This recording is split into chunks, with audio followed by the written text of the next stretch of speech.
In this video, we will be explaining everything about the use of portable oscilloscopes in inverter systems. This is a fundamental tool for any technician who wants to diagnose problems in inverter and who knows how to really do it professionally. That he can use it well in front of customers and you will look like a professional. This tool replaces many sample testers, many testers that we may find on YouTube, such as testers with small LEDs or a set of 6 LEDs. This tool replaces that and allows us to give a correct diagnosis. But of course, to use the oscilloscope it is necessary to understand the operation of the parts, as you have already done, for example, when talking about IPM, its operation, its measurements. We need to understand how the system works in order to use this tool. In this video, I want to explain some details about the use of the oscilloscope itself, and not only that, but in the following videos we will be talking about how to acquire it regardless of where in the world you are located. Well, the portable oscilloscope, when we purchase it, comes with its own case. It comes with a fairly hard and firm case that allows us to protect it well. It comes with its instruction manual, which is also in English. I will also be explaining how to use it in this video. Well, the case is very practical. It comes with its charging cable. It is powered by micro USB, its battery is charged by micro USB, and this charge really lasts a lot. Another detail to keep in mind is that it has a silicone case. All of this is included, of course, a completely insulating silicone case that allows us to support it perhaps on the equipment, on the boards, without fear of conduction. On the back, it is well insulated.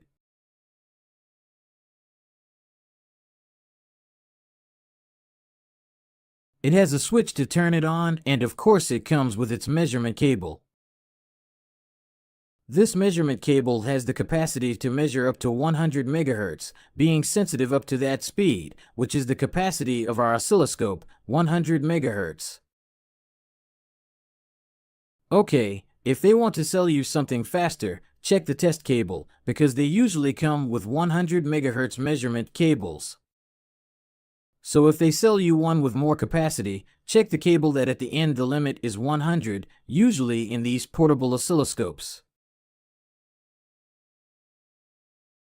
So, it connects in the following way. We turn the connector until it enters its place. We turn the base pressing a little inwards. It is already connected. This comes loose and we have to insert it when using it.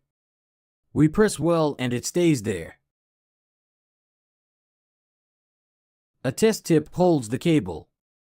And it always comes with its 1x10x knob. Whenever we are going to measure voltages of 30 volts or more, we will put it on 10. This activates a resistor so that the full voltage does not reach the oscilloscope and damage it. Whenever we look at much lower voltages, less than 30, we will activate 1x. Of course, if we activate or deactivate the resistor, we also have to inform the oscilloscope. That is why we will press the 1x10x button to be able to inform the oscilloscope that we are using or not using the resistor. So, voltage of more than 30 volts, we activate 10x and we inform the oscilloscope that we are going to use that resistor. So he knows how to do the appropriate calculation to inform us of the measurement. Very well. Other available functions are the variation in the speed on screen, that is, the time that will appear on screen, and the variation in voltage as well. If we are measuring voltages, for example, of 310 volts, as is the case of those of us who use 220 volts, when measuring the output of the IPMs, we will have to increase the voltage to 100. Why? Because each point, each line, each ray we have there, each box will represent 100 volts. 100, 200, 300 and up to 400 gives us the ability to measure. We need a high range. For those who are working with 110 volts, well, they can't go down a little because they only need a limit of 200. 50, 100, 150, 200 is enough for them to put it on 50 volts. Later, the buttons on the side arrows, will change the sampling speed on screen. For example, if we want to see what happens over a second,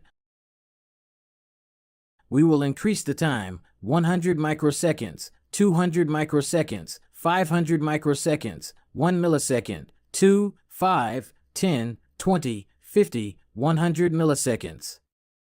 That means that the oscilloscope on screen will be showing us 100 milliseconds for each box. In total on screen we will have 1, 2, 3, 4, 5, 6, 7, 8, 9, 10, 11, 12 times 100 milliseconds, that is, 1.2 seconds on screen. There is a lot of information. In fact, if I measured the alternating current in this way, in reality I would understand little, because in 1.2 seconds there are many sinusoidal waves. I will have to zoom in a little, so to speak, and shrink the time displayed on screen to see the sinusoidal waves better. Anyway, if a measurement appears on the screen that you don't understand, when doing a test with the oscilloscope, press the auto button, and the oscilloscope will automatically adjust the time and speed to clearly show the wave. Another important point, use the DC/AC button.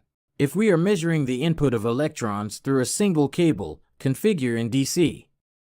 If we are measuring alternating current, please place in AC, so that the oscilloscope knows that it will receive electrons from the two cables, both from the positive, which is the test tip with holder, and the negative, which is in the shape of a crocodile clip. Here we have the battery indicator. We also have some details such as the maximum voltage to which the wave we are measuring reaches, peak-to-peak voltage and RMS voltage or average voltage, effective value to know the average power of that wave we are receiving. Do we have more functions? Yes, we have the possibility to stop. For example, what is on screen? That would stop the wave with the stop button. We have other functions that will allow us to see other measurements of those waves and even calibrate in case it is out of calibration. But well, for all this you can later see the link that I leave you. And keep in mind that all these functions are actually useful, but we are not going to use all these functions always. So, keep in mind that you can see more information in the manual that I am leaving you. You can even change the brightness as well. There we are lowering the brightness on screen to consume less battery, if possible. But many times we will use it in the sun, so it is convenient to have the high brightness activated. It looks great. It really looks like a robust, good quality, with good functions device. And the measurements it produces are really accurate, so it is a good tool. The save function saves the image on screen, takes an image which we can then review. It is stored in the small memory that the oscilloscope has. Well, those are some of its functions and how it is used. To highlight and repeat, the most important thing, it is to activate the resistance at 10x or 1x, because it is injected at high voltage without activating the resistance. In other words, if you leave it at 1x, you may run the risk of burning the device. Although it has internal protections, they may burn it and then you have to disassemble it, which is not going to be the most enjoyable, the most appropriate. So, please keep in mind to activate that resistance. Very well, in the next video I will show you some functions of a slightly different model, but very similar. In this video, I will explain the differences between this oscilloscope and the other one I showed you a while ago, the yellow one. This one has the advantage, as the brand says, of being able to measure up to 110 MHz. And it is true, it has that capability, but the problem is that the measurement tip has a limit of 100. So, as I mentioned a moment ago, in the end we are in the same situation. Its capacity is 100 MHz. This is a different oscilloscope. Personally, I like it less because it is a little slower at marking the wave. The numbers on the screen are not as clear and, in addition, I noticed that the battery lasts a little less. Apart from that, it is very similar. We have here, then, to change the trigger. Well, you can only see in the manual what it is for. It is not something you will use much. Here we have the buttons for time and voltage. Unlike having them on the arrows, here we change the time, you can see it below. And here we have the variation in voltage. We also have the 1x, 10x knob. We have the DC/AC button, you can see the change here. And we have the data on the screen as you are seeing it. It also has the save function that takes a photo of the wave that is appearing on the screen. And it has a button that tells us many more parameters of the wave that is being measured. In this case, it is a millivolt wave, a residual wave. In fact, it is not even connected, but it still indicates parameters of very low voltage. Well, it is exactly the same, only with those differences that I just mentioned.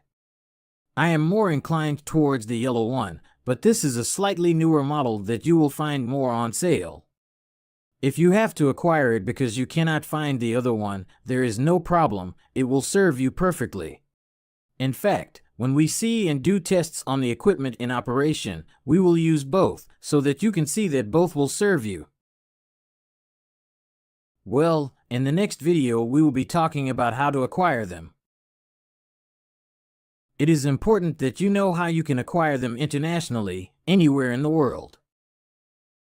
Please, an important detail, store them well and take care of them. Do not throw them away without their case in the toolbox. Although it is an economical tool, the problem is that when it is hit, it becomes inaccurate and is no longer useful. So, if you hit it again and in a job it does not give you the exact measurement, well, you will have problems in that job. So, take care of it, store it correctly. Also the cable so that it does not bend or strangle. Notice that we are storing the test tip on its side. And as neatly as possible, store the cable at the top. This tip has to be taken out because otherwise it does not fit in the case. It is too long and that is why we take it out. Here we can store the battery charger cable. It is a normal white cable like those used by cell phones. Very well, try to store it properly. Perfect, let's go to the next video to know how to acquire it or buy it. So, the recommended page to acquire these tools, as well as any other spare parts, is AliExpress. Perhaps many of you have not yet bought things online, or have not yet bought things that are shipped from China. Perhaps it seems a bit strange to us, we may have a little fear of making these purchases. But we assure you that these pages are very safe. It is true, we will not deny that sometimes countries block the shipment of these items, or rather, customs block these items for a time, and sometimes we run the risk of losing them. But those cases are the minority. Most of the time the items arrive perfectly and we can receive them without any inconvenience.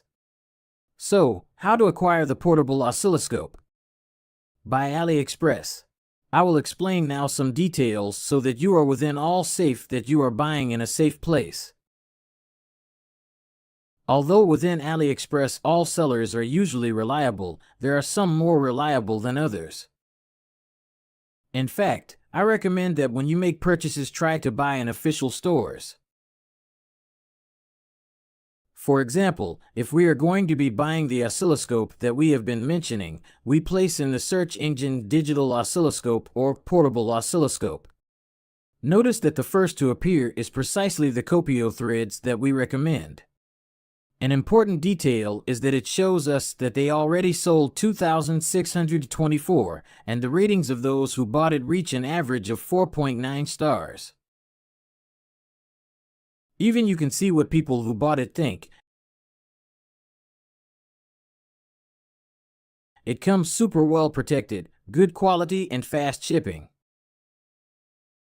Opinions from different countries. Everyone agrees that they are very good quality. In fact, we will show the photos that the people who bought it uploaded. This is how the package arrives. As you are seeing here, this is how the package arrives. It not only comes with the protective case, but the case also comes completely protected. You can see for yourself. There are people who have tested and used it. There it is showing us with a frequency generator the accuracy of the device. Reliable page. It is an important detail to keep in mind. Make sure the seller has a good reputation. We are then seeing that the product has many sales and the salt and the ratings are very good. You can also go down a bit and look at who is selling it. The seller is the same brand of the device. It is the official store, Fnercy. This same seller page has positive ratings of 99.1% and 19,500 people are their followers or have bought items from it. A product like this, with these specifications, or rather, with this rating, we can buy it almost without fear. It is true, it can be blocked from receiving at the customs of your country, but those cases are the least. You can buy without fear. The cost is $70. And as you see here, to the United States it has free shipping. Towards Latin America they have perhaps a slightly higher cost and a slightly longer delay. For example, notice that at the time of recording this video it is January 1st and for the United States it would arrive on January 31st. Something you can do when making these purchases is the following. From here, from the country where we are, direct shipments from China to here take quite a long time. What do? We hire companies or, better said, we have some companies contracted that work to bring the products from the United States to here. I'm going to graph it to understand it. We have products from China. If we ship directly to Latin America, the shipping takes approximately 6 months or maybe a little less. But the shipping takes a long time. There are few flights, you have to make scales anyway. All of these details make it more difficult for a product to arrive from China to Latin America. What can you do depending on the country you are in? Suppose you are in Bolivia. You could find a local company online, a company that does shipping from the United States to Latin America. Better said, a company that gives you a virtual mailbox in a certain sense. That is, suppose your name is Juan Perez, and you have your address in Bolivia. If you order directly from AliExpress, the shipping will take you approximately 6 months.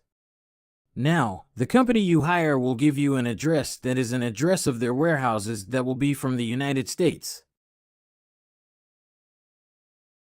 So, what are you going to do? You will hire the company. The company will give you a name and a box number, for example, Juan Perez, box 2316. You will provide a United States address, for example, in Florida. For the products to arrive, this company gives Juan Perez a fictitious address. In this way, when you buy from AliExpress, you will tell China that your address is such a street in Miami, Florida, and that your name is Juan Perez, box 2316. Then, AliExpress generates the shipment and sends the package to the United States. It usually takes between 1 week and 3 weeks or 4 at most. When the product arrives in the United States, the company you hired will send it to your country within a maximum of 1 week. In this way, you buy from China, telling China that you live in the United States, that your name and address are such. The company provides you with this data. Of course, you have to provide this data to the company, and the company will send it to your country quickly. There are many companies that offer this service.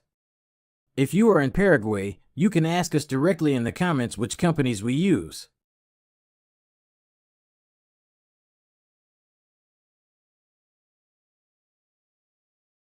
For those who are in other countries, we recommend that you look for this system, since it is much faster than waiting 6 months and so you can buy in China. For those who are in Paraguay, I leave here written a company that you can use is Paraguay Courier. Take this detail into account for those who are in Latin America.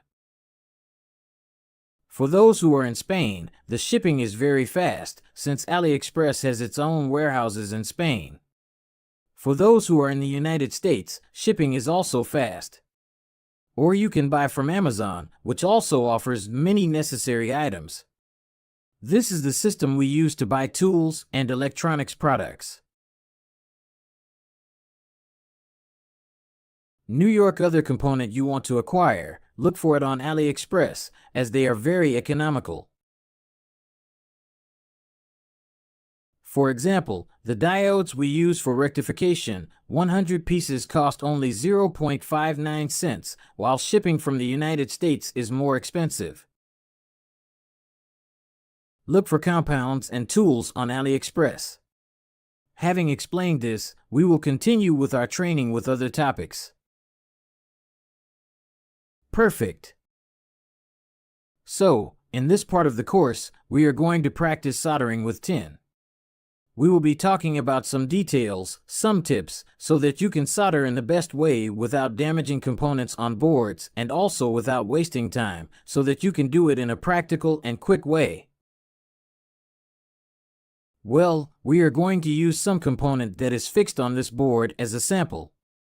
Let's suppose we want to remove some of the resistors that are at these points. Let's take this one. This one seems like we had already taken it out, right? Let's take another one. Let's take out this resistor.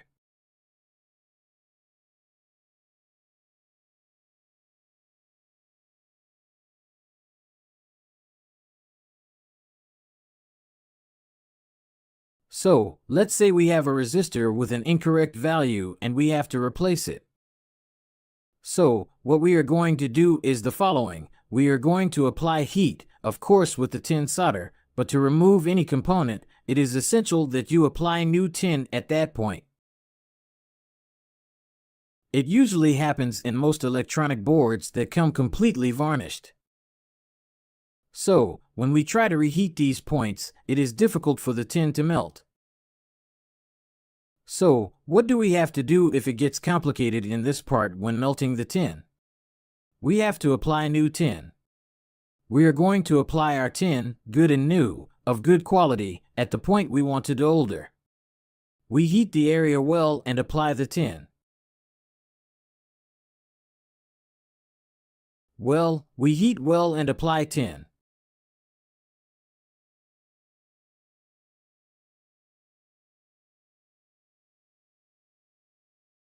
Perfect. Now we are going to use our vacuum desoldering iron or tin sucker. Always with the solder iron well cleaned. And the solder iron can always be cleaned on some kind of sponge, vegetable, or similar. And we suck the tin.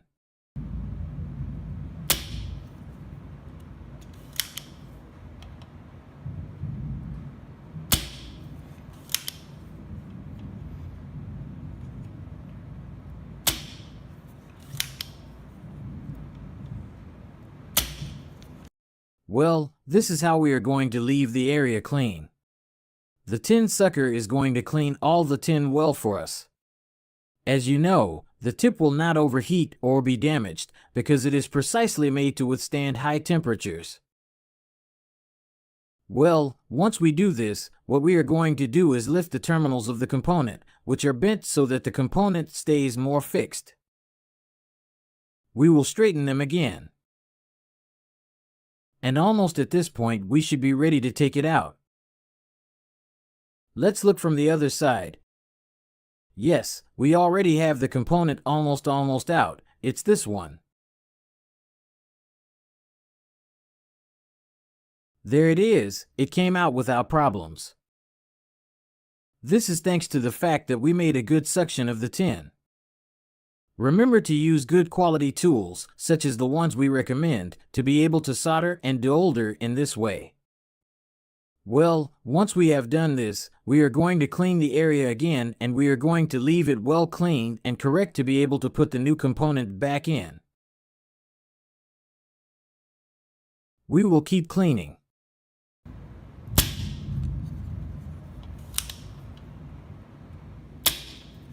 And once we see that the tin sucker is not sucking anymore, we are going to apply the desoldering mesh.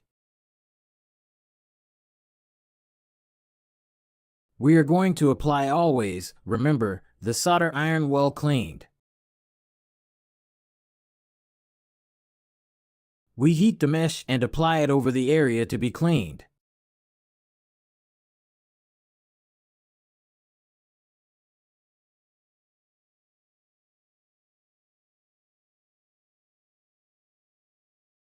Very well. And if we wanted to, we could apply isopropyl alcohol for a final cleaning in case it is necessary. I am going to apply it, just to be able to show it well.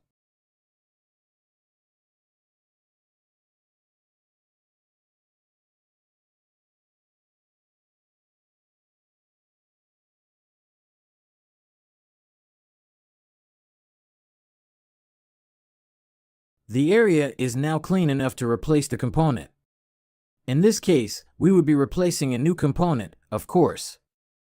But we are going to place the exact same one. So, to replace the resistor, we try to give the terminals the correct shape with some of the pliers we have.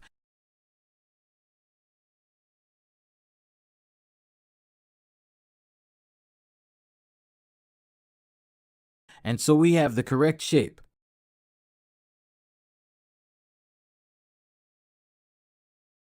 And we place it, of course. Now, what we are going to do is turn the board over and bend the wires so that it is fixed and held in place to be able to solder correctly. To be able to solder, it is important that it is well fixed, because if it moves at the moment of soldering, we run the risk of producing a cold solder. Look how it will look now when I solder it. We are going to heat it up well. The trick and key is to heat up the base and the component well. The base and the terminals of the component must be very hot. Very hot. And at that moment, we apply the new tin. And it has to look like this, a shiny drop of tin.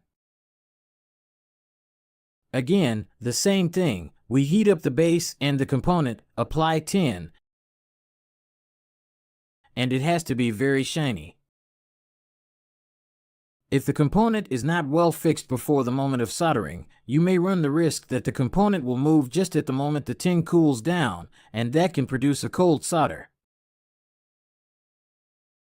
What does that mean?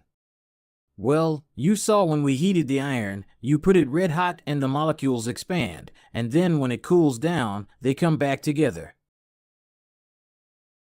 What happens if we heat and cool down suddenly? If we cool down suddenly, the molecules lock up and the iron or steel is tempered. It is a process that is necessary to create tempered steel. If you heat it and cool it down quickly so that the molecules cross, so to speak, they lock up and become much harder. Only that it is no longer flexible. When we try to bend it, it breaks directly.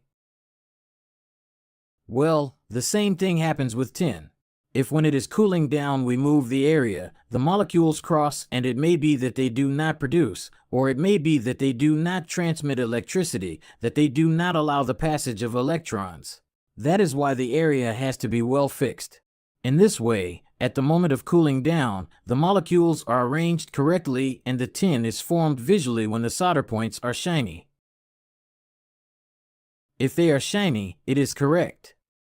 If they are very opaque, do everything again. The key is to heat up the base plate and the component well, and then apply the tin. And, of course, that the component is fixed before soldering. This also applies to copper welding. If you, as refrigeration technicians, weld with copper, remember that the key to all these soft solders is to apply heat first to the equipment parts, and finally apply the soft material that will be welded. That is the key. Heat the areas weld that we need to solder, and, at the end, there is the copper rod, the Harris rod, the tin in this case, and that is how it has to be. Something else you can do is apply silicone. Remember that these areas are well varnished because the air conditioning unit is always exposed to dust and moisture. So if you can apply silicone, let's see if I have the gun turned on. No, it's off. The ideal is to apply silicone to be able to cover and so that it is not exposed to dust and moisture and that a short circuit may occur. Just as it is in this case that we made a jumper, or here that we also made a jumper that we will now do in a moment. Or here that we have also replaced a resistor. In a moment we will apply silicone here. Remember, the silicone has to be. This has to be the heated silicone gun, because this is the silicone that can be applied in electronics. We will apply it here, and when making a jumper we will also apply it to protect the area so that it remains isolated. Very well. We will let it heat up. It was turned off, that's why it's cold and it's heating up slowly. Well, in the meantime, I'll show you how components come when they're new. When you buy resistors or diodes, they come this way. When you buy these components, they come with long wires that give us the possibility of molding them as we need and being able to adapt them or fix them to the board in the position we want. They are very flexible wires that give that possibility. And once you place these components on the other side, if we place it in any of these points, let's see.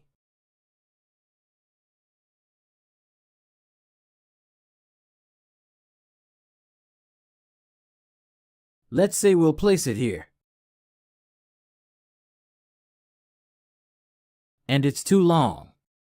Well, we're going to bend it to be able to fix it to the side where the track continues. Be careful, don't bend it to the other side that could make contact with another point. Bend it to the side where the track continues.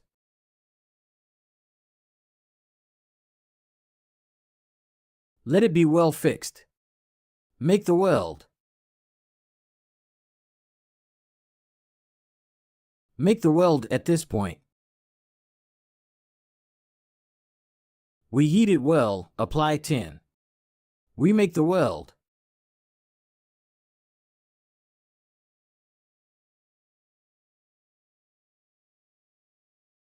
Let's do it again so it can be understood well.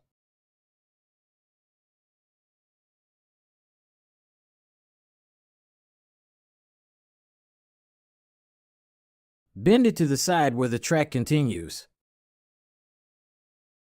If we leave it well fixed,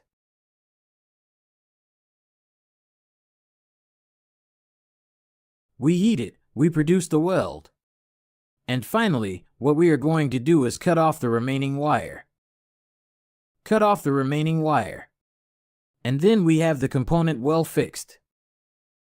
This is as a sample. I only did it as a sample, using a new diode and soldering anywhere on the board. Remember that you have to cut off the excess wire. And that's how it has to be. It has to be well neat and fixed. Well, we go back to the silicone gun and we're going to cover the area.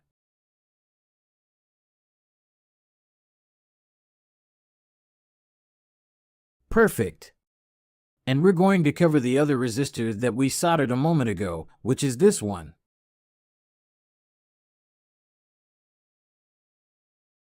Well, we can apply this silicone without fear because it does not conduct electricity. So then, we have the contacts well covered and they will no longer conduct electricity. Of course, they will not consume electricity if another component touches them here. But they, of course, continue to conduct the electricity from the component to the entire track.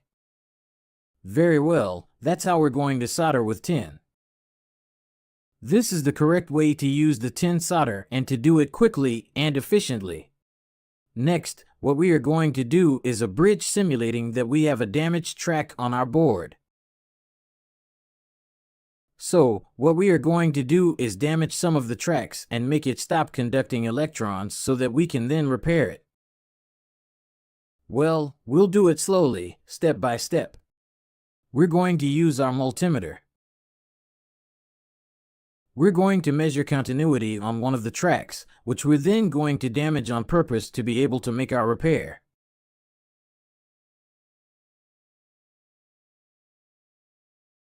We're going to try this track, a track that goes from the microprocessor to the display. We're going to repair this track. I'm heating up to be able to make the measurements correctly since the tracks are varnished, and that's why it's more complicated to measure if we have the varnish covering the conductive part. We're going to go to continuity. Very well, and we're going to go from here to here. Well, we have the track working perfectly. What we're going to do now is damage it. We're going to cut the track.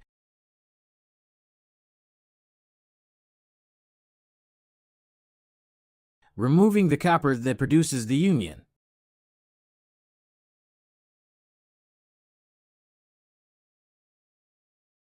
Very well, we're almost there.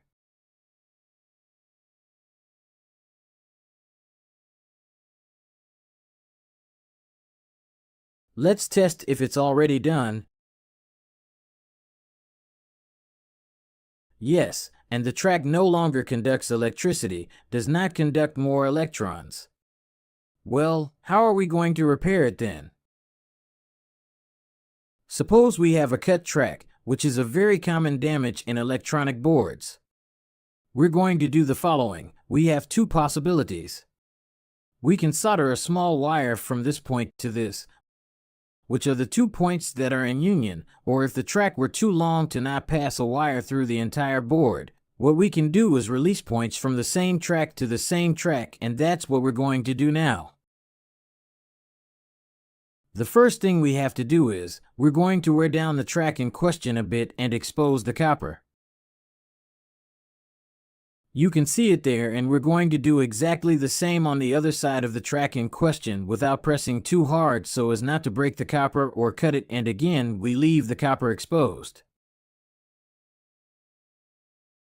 Once we have this, with a clean soldering iron, what we are going to do is heat the copper area and apply solder.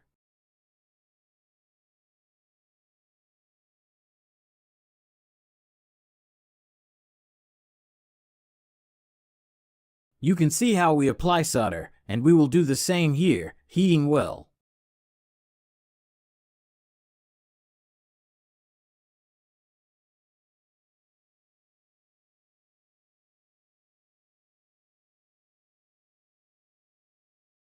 Once we have done this, we are going to prepare a small cable. In this case, I am using a cable, so you know the thickness is the same thickness as temperature sensors. They are thin cables, and we put solder on them. We always put solder on everything before using in electronics.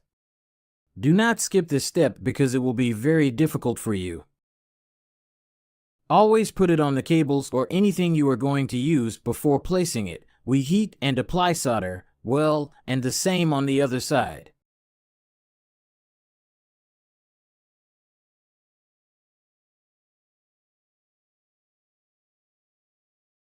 Once we do this, we are now going to use these cables to produce the union in the cut tracks. There is no need to apply more solder because we already have solder on the track and we also have solder on the cable, so we don't have to apply it again, we simply have to support it and heat it.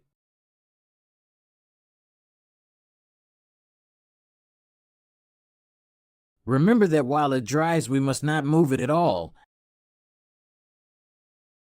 and we will do the same here.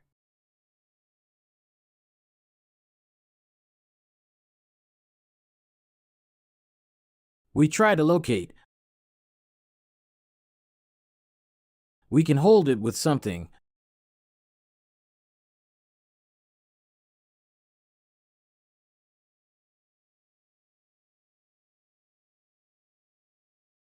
Very well, there we have our jumper connected. Always remember to review these unions to see if they are really producing continuity. We go back to the original points, and we have continuity definitely.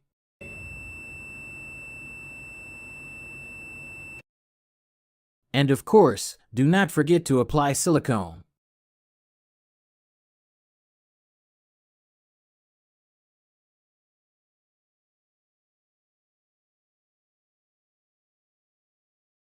We ran out of silicone. We are going to apply new one. Now yes.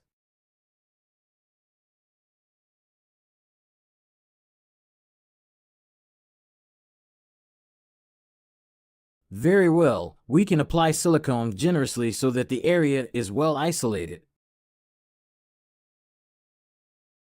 Very well, there we have a track repair done.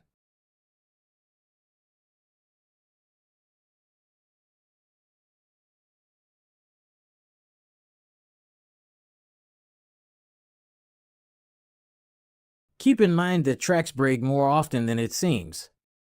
So, when you make repairs to boards and you may not find the error in the components, check the tracks with patience, because many times they are the problem. Surely it has happened to you that you send electronic boards for repair and the only thing the electronic technician does is connect some cables to the board. It is not that he made a modification or anything out of the ordinary. What he did was place cables in replacement of burned tracks. So take the time to measure tracks, check continuity, and it may be that in many cases you will find the problem in a cut track. Even more so considering the more complicated boards, the inverter type, which are much more complicated, much thinner outer boards at least, the tracks are thin, they are exposed to dust, moisture, and they really cut, they burn. Well, that's it for the jumpers that we will be doing on the tracks.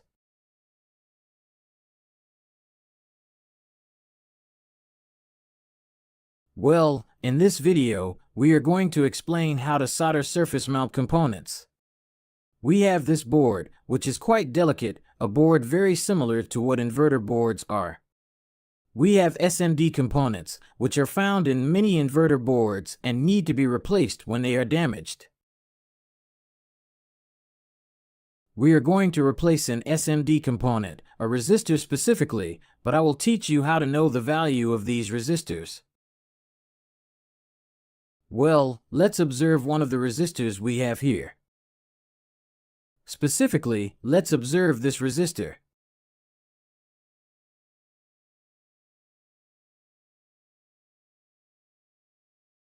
Let's do better with this one we have here. This resistor has a value that is indicated by the numbers that are printed on its body. And what are the numbers that are printed? Well, you can't see them because they are too small. I can't see them either. Well, maybe you can see them later with a larger screen, but I can't see them. So, what I'm going to do is use the microscope. By the way, I'll also show you how to use the microscope. We take the board out of the holder and with the microscope we will try to show the number of that resistor on the screen. It is the one we have here. This resistor. Look, it's a 102 resistor. The number it has printed is 1002. What does it mean? What value is it? Well, you are seeing its value upside down. I'll turn it over and you'll see it right side up.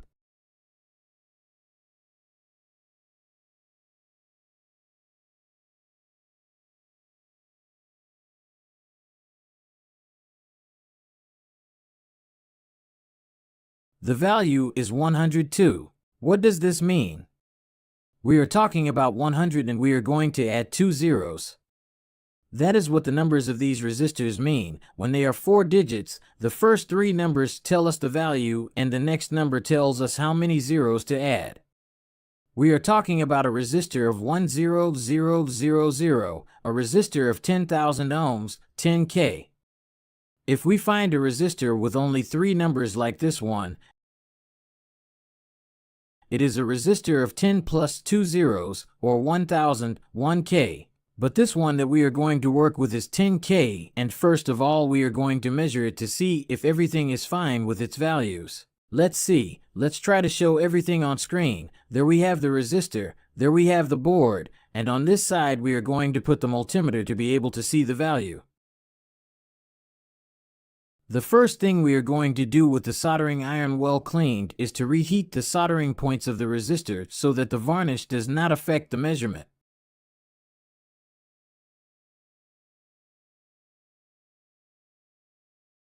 There it is. There we heat it.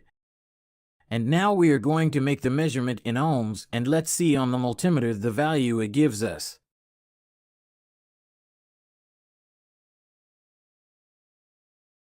There it is. We are talking about 10K. Perfect. This resistor is in good condition. But we are going to remove it anyway to be able to practice.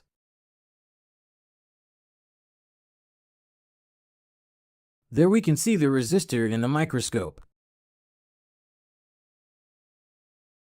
We are going to remove it and practice soldering on the resistor. The way to remove it is directly with the soldering iron, so let's see if you can see the microscope on the screen.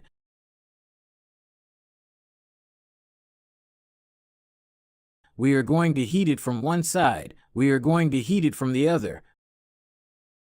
We are going to heat it from one side, from the other, and we are going to push it with the same soldering iron.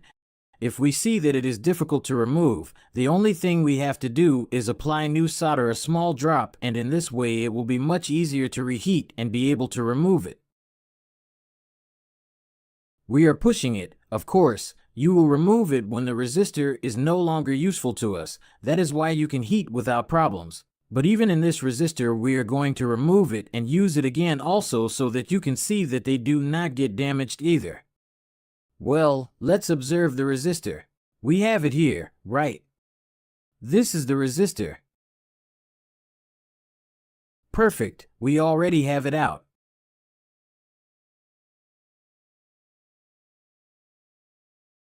Here we have the 10K resistor.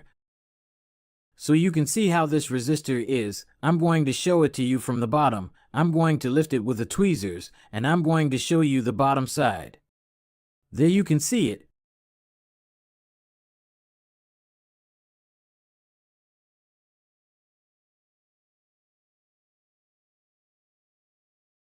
At the ends where they have the contacts. As you can see in the camera, they are very small, and when you buy them, in fact, you can put now in the search of AliExpress, SMD resistor 102, and you will see that they come in a kind of blisters where there are many resistors.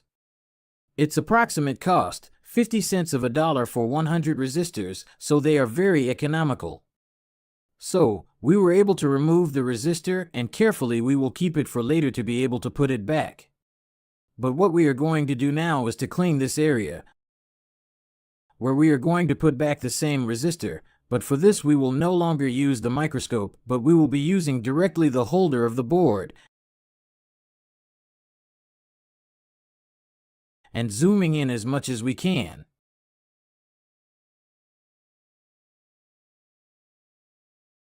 Very well, let's observe well what we are going to do now, because these steps are very important for working with this type of surface mount components. The key is to clean perfectly the area where the new component is going to be soldered. It has to be perfectly clean, and now you will see how we do it. The main thing is to clean that area well. We are going to use for this, not the vacuum desoldering iron because it could absorb some components since they are so small, but we are going to use the desoldering mesh or the desoldering tape. We will support it well and heat it a lot.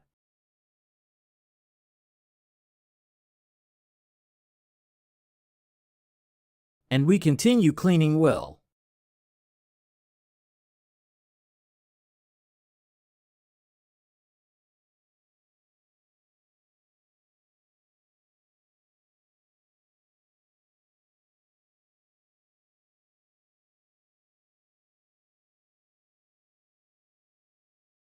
There we have the area quite clean. There it can be seen, and we also use isopropyl alcohol.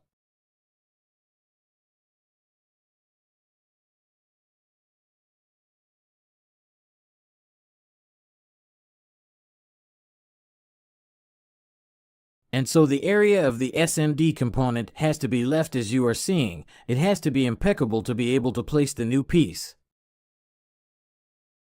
Let's do a quick measurement now to see if there are any components that are short-circuiting any peripheral components. Let's measure resistance. Well, we don't have any value. Well, we don't have a perfect value. We're ready to put in our new component now, but in our case, we're going to put in the exact same one, so you can see that even though these resistors seem very delicate, they actually hold up quite well and can be desoldered and resoldered. Of course, with a soldering iron that heats up to the right temperature and also not overheating the component, but just the right amount needed.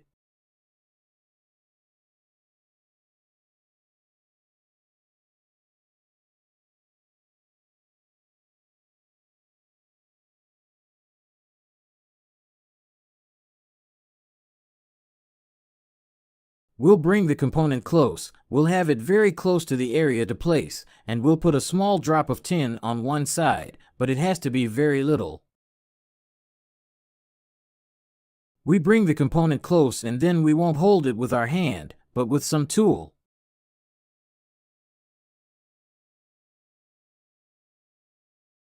I like to take my time so that these components are well arranged, as much as possible. And next to it is indifferent.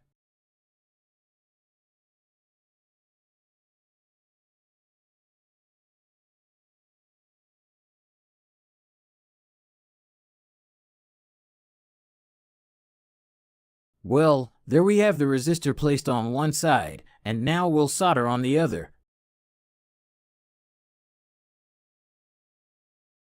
Perfect.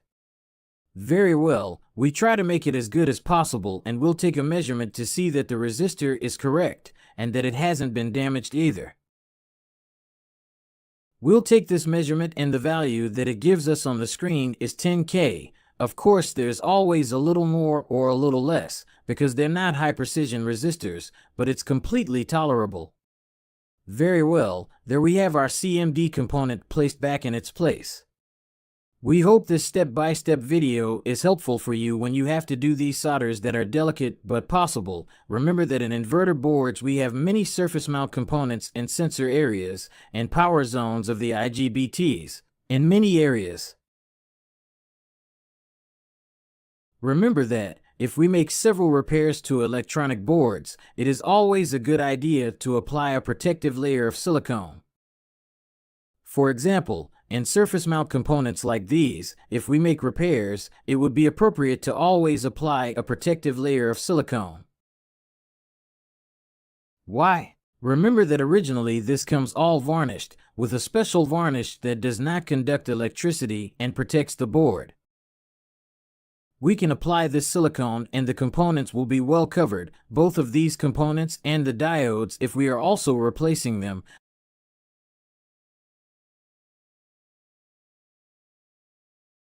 The transistors or any other component that we usually use on the board. It would be appropriate to do this and cover them with silicone. Remember, the silicone has to be this one, not the chemical one, the one that dries only in contact with air. Perfect. So, in these videos, what we're going to do today are some tests on an inverter unit, but assuming that the unit is completely installed. That's why we have the indoor unit here and the outdoor unit here, also partially disassembled. Just by removing a few of its protective plates, we find this part of the unit exposed, mainly the board that is here, where we will start to be able to make all the other measurements.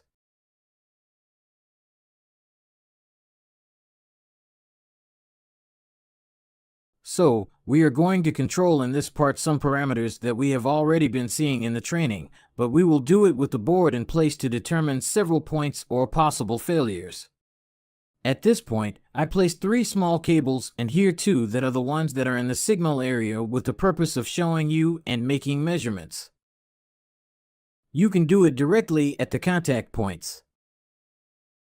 The problem is that here you will not be able to grab the oscilloscope, and also remember that they come completely varnished. What you have to do without a doubt is reheat or use test joints that are sharp and that stick, and that can make the measurement through the varnish. Very well, then we are going to proceed now to make some measurements on the board to be able to rule out problems, find failures, and you will see that from the board we will be able to reach even to measure the operation of the motor, the reactor, and the fans, all from this point of the board. But of course, it is very important to understand how it works. It is important to know which UVW goes to the motor, important to understand that C and N is the communication measurement, important to understand that L1 and L2 is always the location of a reactor or reactive coil, and you have to understand it to be able to make the correct measurements. Here we have the other optocouplers, all the pieces that we were seeing in the training, we have them here. And from here we can make those measurements even as I will show you now. At this point you will see that we have the sensors. Let's do a little zoom. Here we have the location of the sensors. I don't know if it can be seen well, but here it says TH. Here we have that sensor measurement. Here we have the LGB is the port where the sensor is placed, of which more later is explained its operation, an intelligent module to be able to make diagnoses. If we observe well, here we have the switch, an 8-terminal component which is the switch, I mean this one. There are 1, 2, 3, 4, and here there are 1, 2 that is not always placed, 3, 4. Here we have the transformer, and if we continue advancing a little towards the secondary side of the power supply, we will find a 3-terminal component. Generally it is a 7805. And we will find some checkpoint of 5 volts, it says 5B. Here we have the negative, and here we have a checkpoint of 15 volts. We have a checkpoint of 15 volts also, so we have the whole board in view. If we go back, we have the switch as I mentioned. Remember that the switch enters negative, and if we follow the track, right here we already have the capacitor with thick solders. If we go back a little further, up there, we already have the rectifier. Negative, we turn it around and we have the negative of the rectifier, and on the other side the positive of the capacitor. Here there are jumpers, which will be made in the switched power supply, and here there are jumpers that go towards the positive of the IPM. Here we have the IPM as you can see. If we go back, in the power supply we have a reactor, a PTC, a filter capacitor, low-pass filter, coils, the fuse and varistor. Here we have all the components that we were analyzing in the training. If we go a little further towards here, we have the communication, the involved diodes, and the optocouplers. We have it all in these inverter boards, and we have it all without completely disassembling the equipment. By disassembling very partially, we already have access to all the measurements we need. So, we are going to proceed to make some in the outdoor unit, and then we will move on to the indoor unit. Very well, we are going to make a measurement on the main tracks that start from the positive and negative voltage input, or rather, line and neutral.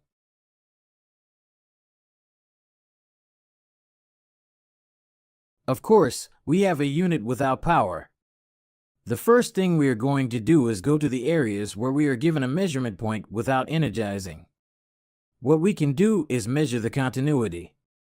So we are going to go with the multimeter to the line and neutral. And from there we will make the following measurements. We enable our multimeter. Here is the neutral. Here we have to have 0, if the low-pass filters work well. And we have to reach the bridge rectifier without resistance. So far, so good. From the positive, which is the line, from the fuse we have to be able to pass through all the components and reach with low resistance. We have a fuse, we follow tracks. We have a winding of the low-pass filter. We follow tracks. We pass through a PTC reactor, and finally we reach the positive, to the line, of the bridge rectifier. Why do we have a certain resistance of 40 ohms? Well, that resistance is being caused by the existence of a PTC, which is a ceramic that if the temperature rises it will detach or cut the circuit. That is why a resistance of that amount of ohms is found. That's fine, so far we are. Very well, what else can we control? Well, of course, the bridge rectifier. There we can see in this corner the bridge rectifier. And here the multimeter, but now we are going to place it in diode position. So now we are going to move on to controlling how that bridge rectifier is. Very well, then we are going to position ourselves with the multimeter. With one of the cables we are going to place it in the positive, and with the other end we are going to change from alternating current. Well, here we have two diodes in reverse, thinking from alternating current to direct current. And evidently, we have OL. It's perfect. But if we invert the cables, then we already have to have the diode voltage drop. And there, evidently, they are, and they are working well. Now, we do the same, but towards the negative of the direct current. In this case, if it has to give us a drop, I'm going to lift it up a bit. If it has to give us a voltage drop,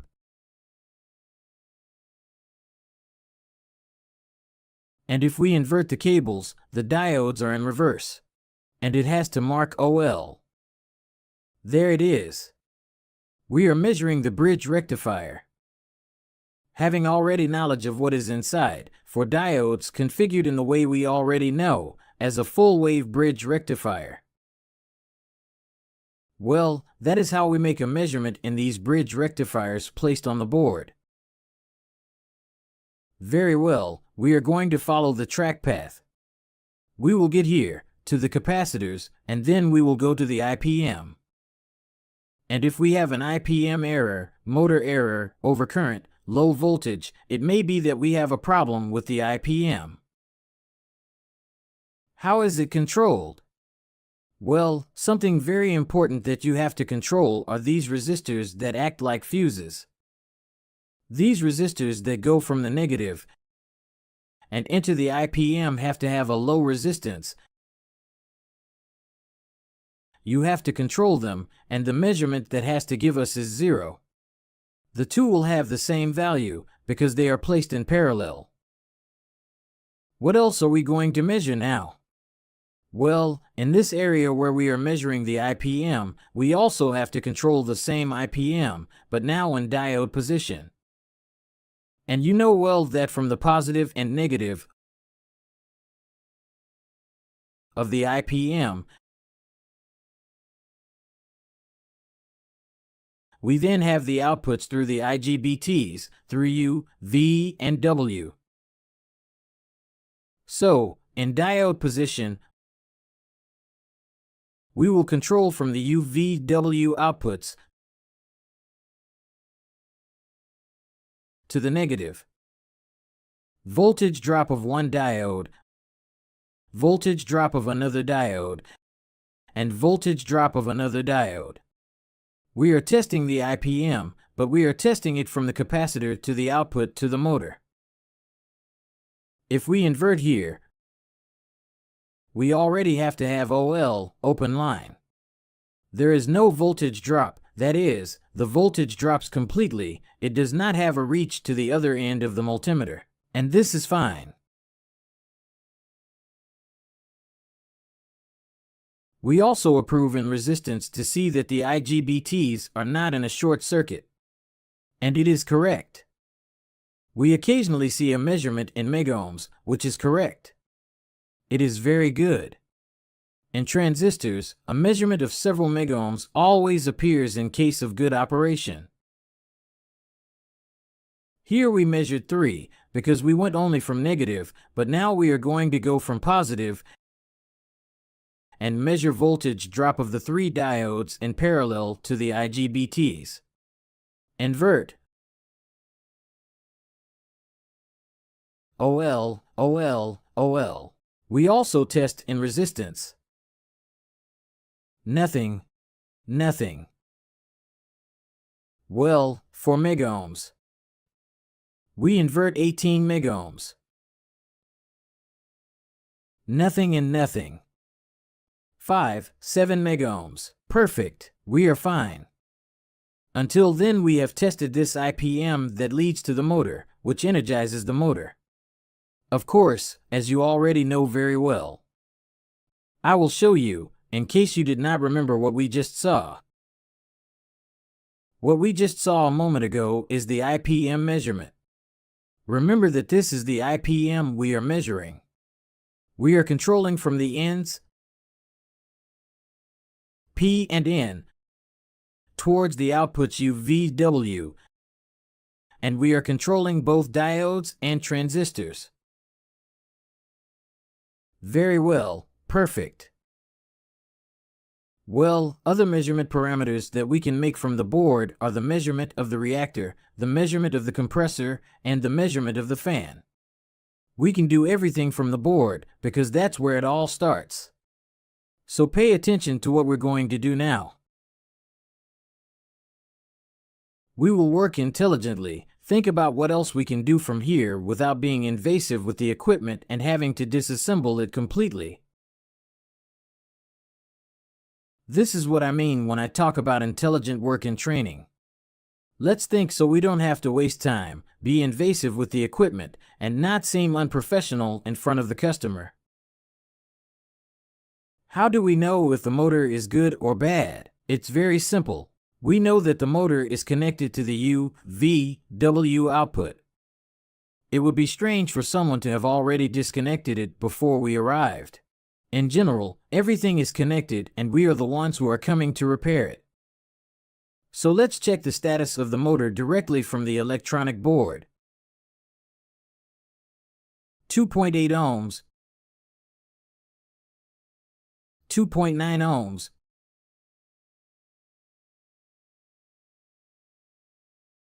2.8 ohms. We don't need more than this to be able to measure if a compressor motor is electrically working properly. Can it be blocked? Yes, it can be blocked, with the rotor locked, but it is electrically correct. And what can we say about the reactor? Well, where we find the terminals that are called CL or only L, those are the points where the reactor is placed. And again, we can do it from the board. Reactor resistance 0.4. Perfect. We are measuring the reactor from the board and we are deducing and knowing that it is in good condition. It may be grounded, but the only thing I'm going to do is touch from the reactor to any screw on the unit and it has to keep marking OL, of course. I didn't see the reactor, but I checked it and I know it's in good condition. Remember, intelligent work saves time, wins customers. Well, all of these details that we've been seeing, of course, we can measure them from below. We can measure the compressor from here, the fan, we can measure the reactor from below. But the same measurement can be done on the electronic board. What are we going to do now? Well, next, what we're going to do are voltage tests. So, we're going to energize the unit, turn it on, and we're going to make measurements with the multimeter, but in voltage position and also with the oscilloscope, which will give us many parameters about an inverter unit. We energize. We see the LED on, we hear the startup beep.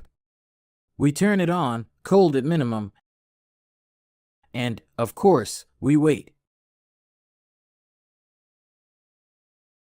And we already have the unit turned on and the compressor also turned on.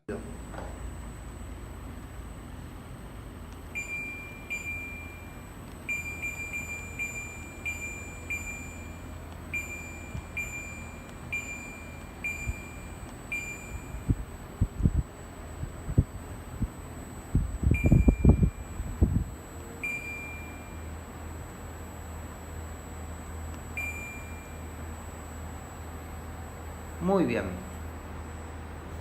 Bueno. Very well. Something we can measure is, for example, the input voltage. It is essential that the input voltage is within the correct ranges. This is the cause of most low voltage errors. The low voltage really. We're going to check it and we see that we have 204. The voltage is down here. If we had 10 volts less, the unit would already give us a low voltage error. What else are we going to measure? DC voltage in the capacitors. With great care, please, these measurements. The voltage is at 250. It is quite low due to the fact that the motor is running quite hard and that I have low voltage at the input. But for the team it is acceptable. It still starts it up and makes it work. What happens if I measure voltage in the IPM area? Well, if I look at the voltage between U, V, W, the values that it is going to give me on the screen are strange values. Let's look. Very strange voltages. 129 millivolts, volts. They are very rare voltages and variations. There is no possibility of measuring with a multimeter in the compressor output area. But we have test and measurement points in the low voltage areas. What does this mean? A plaquette that is not working. We are going to go and blame the zone of the source. Of course, because if the 5 volts, the 15 are prepared, the plaquette at least has to make the startup beep. What will we do then? We will make measurements in the power supply area in case the plaquette does not turn on. Let's take a closer look. See that we have output from the 7805. In fact, the plate itself gives us checkpoint. Look here. We have 5 volts and G and D, and there we have 15. In those points we have to have those voltages from the moment the equipment started. If those voltages are not there, the problem will be a part of the power supply. Another interesting and important parameter to measure is the capacitors that feed the IGBTs. These capacitors are found on these boards at this point in these areas.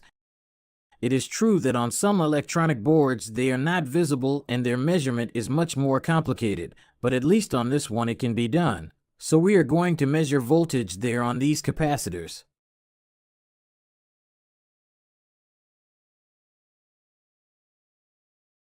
We have a multimeter and it looks much better there.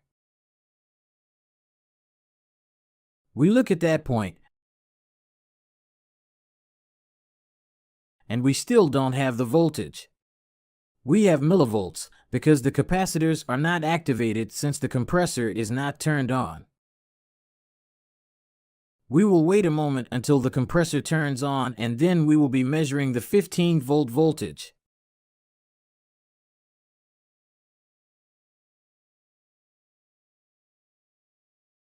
We will continue waiting.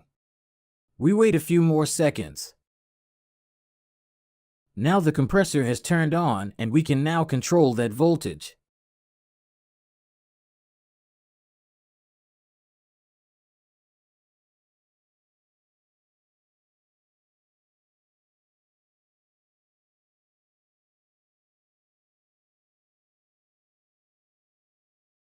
There we have the 15 volts perfectly maintained.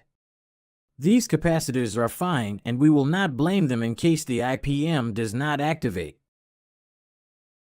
Of course, in this case the equipment is working. But with a unit in which its IPM does not activate, or we have errors on the startup sequence of the compressor or of the compressor itself, we can blame these capacitors, and we have to do that control. At the moment it has to turn on, there must be 15 volts exactly. If there are less and you suspect that they are the problem, you have to remove them and control these capacitors outside. Remember that, on some electronic boards, as we have already explained, these capacitors are not there. They are in areas that are more difficult to control. Keep that detail in mind. Very well, another measurement area that we will have is the signal area. In this case, I have two test pins where I can test the signal by measuring a DC voltage.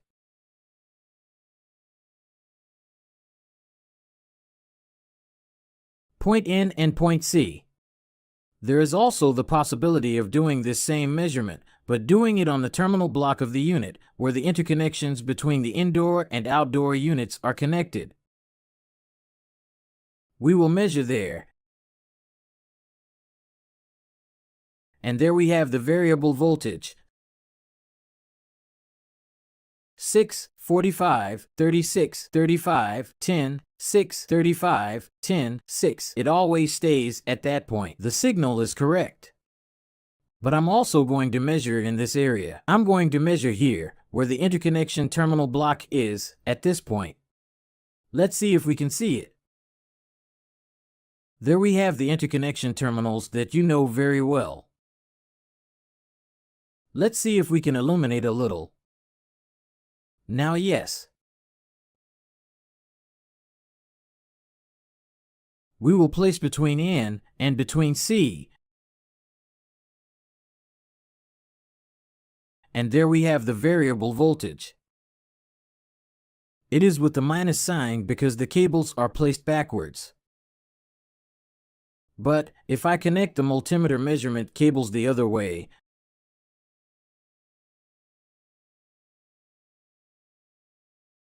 then we have the values without the minus sign.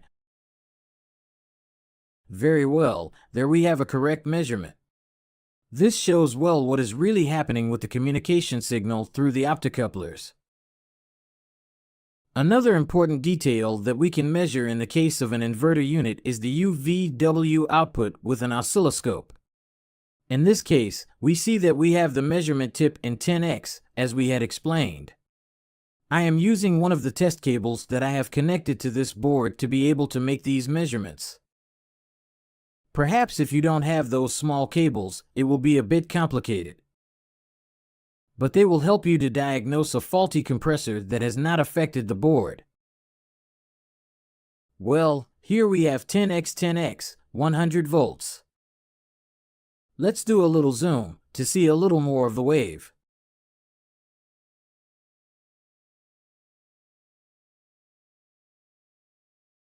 Let's do each time more 1. And there we are seeing better how the speed wave is moving. That is the pulsing voltage that is simulating a sinusoidal, and that is how the compressor motor works. I can change points. Instead of testing UV, I can test UW. With great care. We don't want to burn anything or damage myself. It's a bit difficult with the camera and the unit energized. Now yes. Let's test the one we are missing, which is V and W.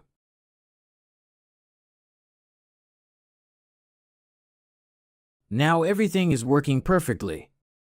We will do tests to be able to know what measurement we have to get in case the compressor is not there, and to be able to know that the IPM is working well. If we vary the speed of the unit, for example, if we raise the temperature, the unit has to lower its revolutions. And it has to be clearly seen how those waves move away, simulating a lower frequency. Better said, creating a lower frequency so that the compressor works slower. We now place the unit at 28 degrees. We are going to place it at 29 and wait.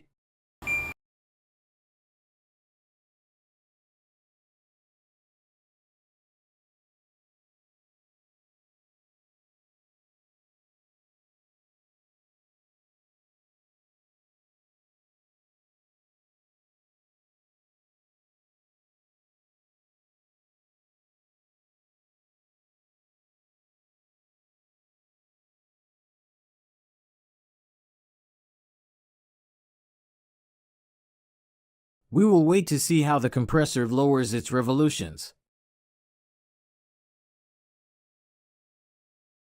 Now we have a low ampere consumption. And look, the compressor turned off. This debunks the theory that the inverter never turns off. In reality, when the inverter feels that it is much colder in the environment than the customer is demanding, the inverter also turns off. It is true that there are brands that try to regulate the speed a little more and wait a while so as not to have to turn off the unit. But LG is a bit of a rustic brand. It feels a lower temperature and directly turns off the compressor.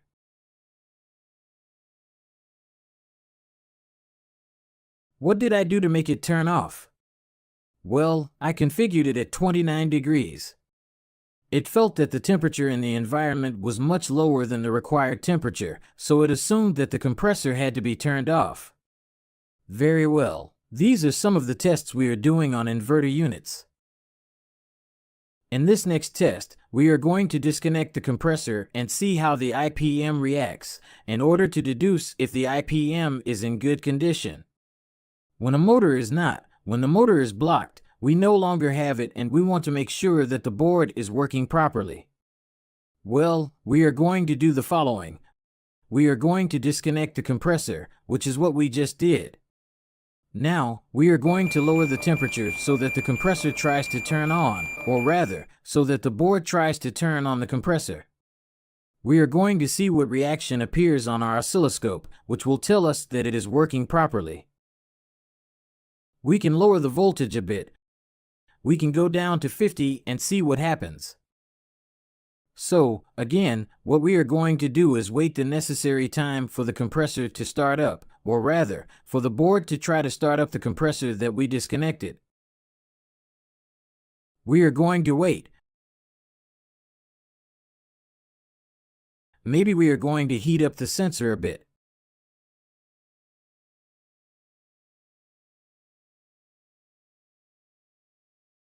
Look! We had an output of approximately 100 volts for a very brief period of time. And there we have it back, and there it is cut off. This is indicating to us that the IPM is working properly. Look, there it is. What happens is that those lines go to one side only because the electrons go, but they cannot return because they do not have the compressor installed. This will be enough for the board to understand that the compressor is not on. Now, it is throwing us an error code. The error code that it is throwing is through an LED. It informs us of a number. Pay attention, please. Let's wait for it to stop. Now it has stopped. 1, 2, number 2, 1, 2, 3, 4, 5, 6. Error code 26. The compressor is not connected or is electrically damaged. It is the same thing that we just did. We have to do it with the other two combinations. That is, we just did it with a UV, W. And now we have to do it with a UW and then with a U and V. The same test 3 times to know that the IPMs are working and that the problem is not in the board, but only in the compressor. But for that we have to turn off the unit and disconnect it so that the error code is prescribed.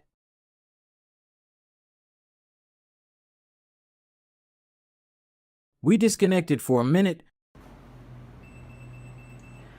reconnect it, turn it on, and wait for it to indicate the same parameter on the oscilloscope with the 3 different combinations.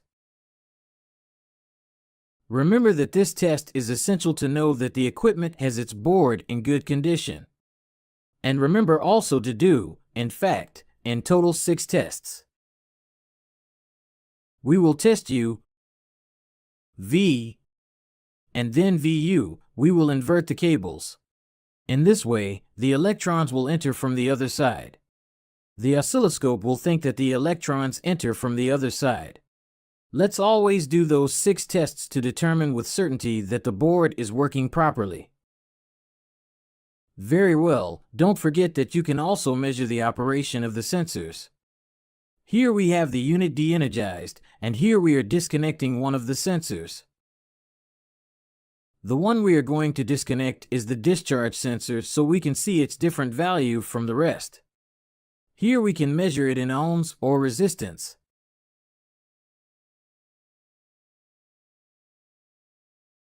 We have a sensor that is now showing us 68K. It's a bit hot here, so it could easily be a 100K sensor.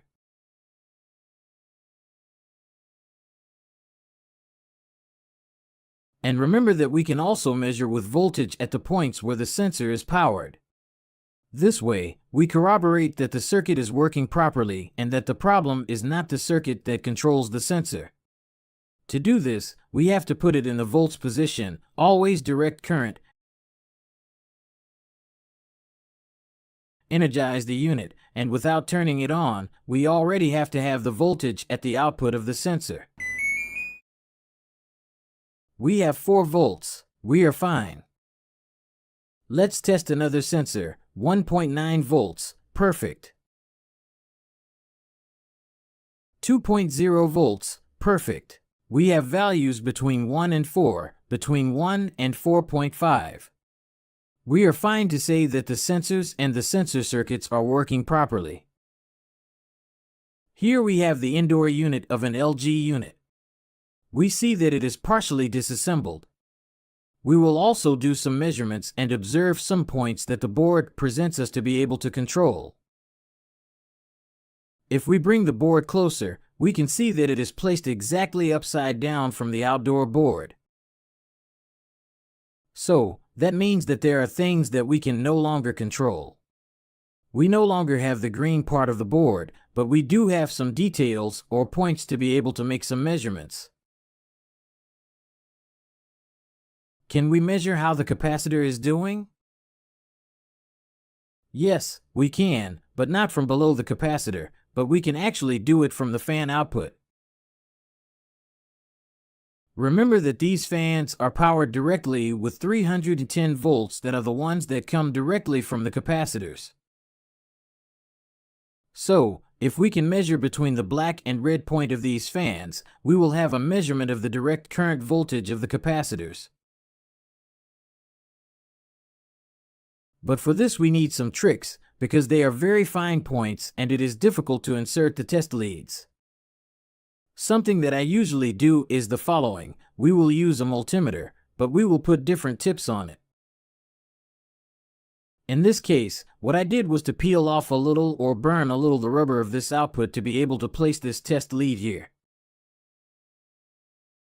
These multimeter test leads are sold separately. They are very economical, similar to those of the oscilloscope, and they are used to leave fixed measurement points. For example, we are placing it on the negative,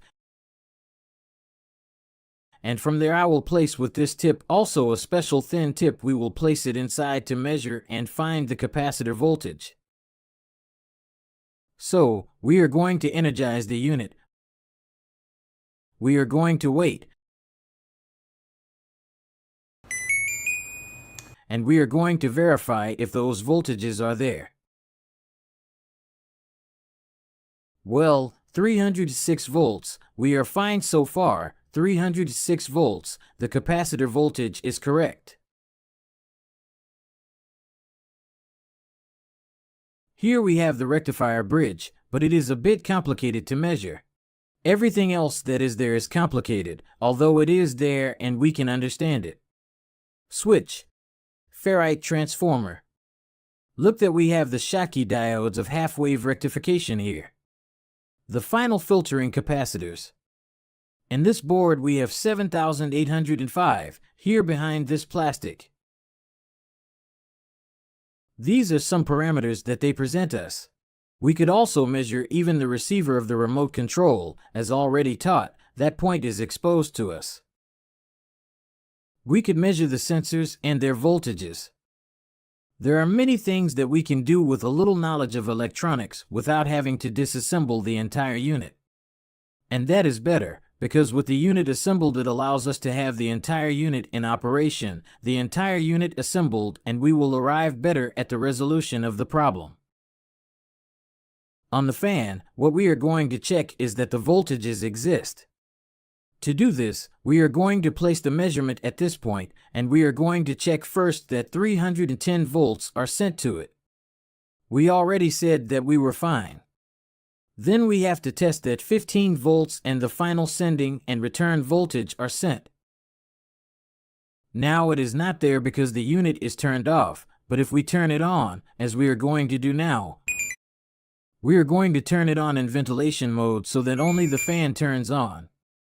I'm going to show that we turned it on in ventilation mode, and we're going to test that 300 is there. Between black and white 15. Between black and blue 7 volts, which is the warning from the fan to the board, and between black and yellow, the warning from the board to the fan. In case the fan does not turn on, well, you have to check all these parameters. If the board does not give the start command with the yellow cable, the fan will not turn on. But what could be the cause? It could be some of the 3 optocouplers that are the ones that activate the 15 volts. The second is the signal from the fan to the micro, and the third is from the microprocessor to the fan to start. So if the fan does not start, you have to check the board. If the board does not send voltage, you have to check the optocouplers and the tracks involved in this process. Now, how do we do it if we do not have the fan connected? How do we do it to verify that the board is working well? Or if the fan does not work, how to verify that the board is working well? In the next video we will see it. To do this, what we are going to do is directly disconnect the fan. We continue connecting the negative to the black.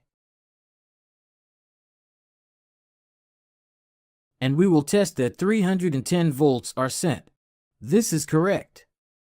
Of course, the 15 volts are not there because the unit is turned off, but we will turn it on in ventilation mode and we will see that those 15 volts are being sent.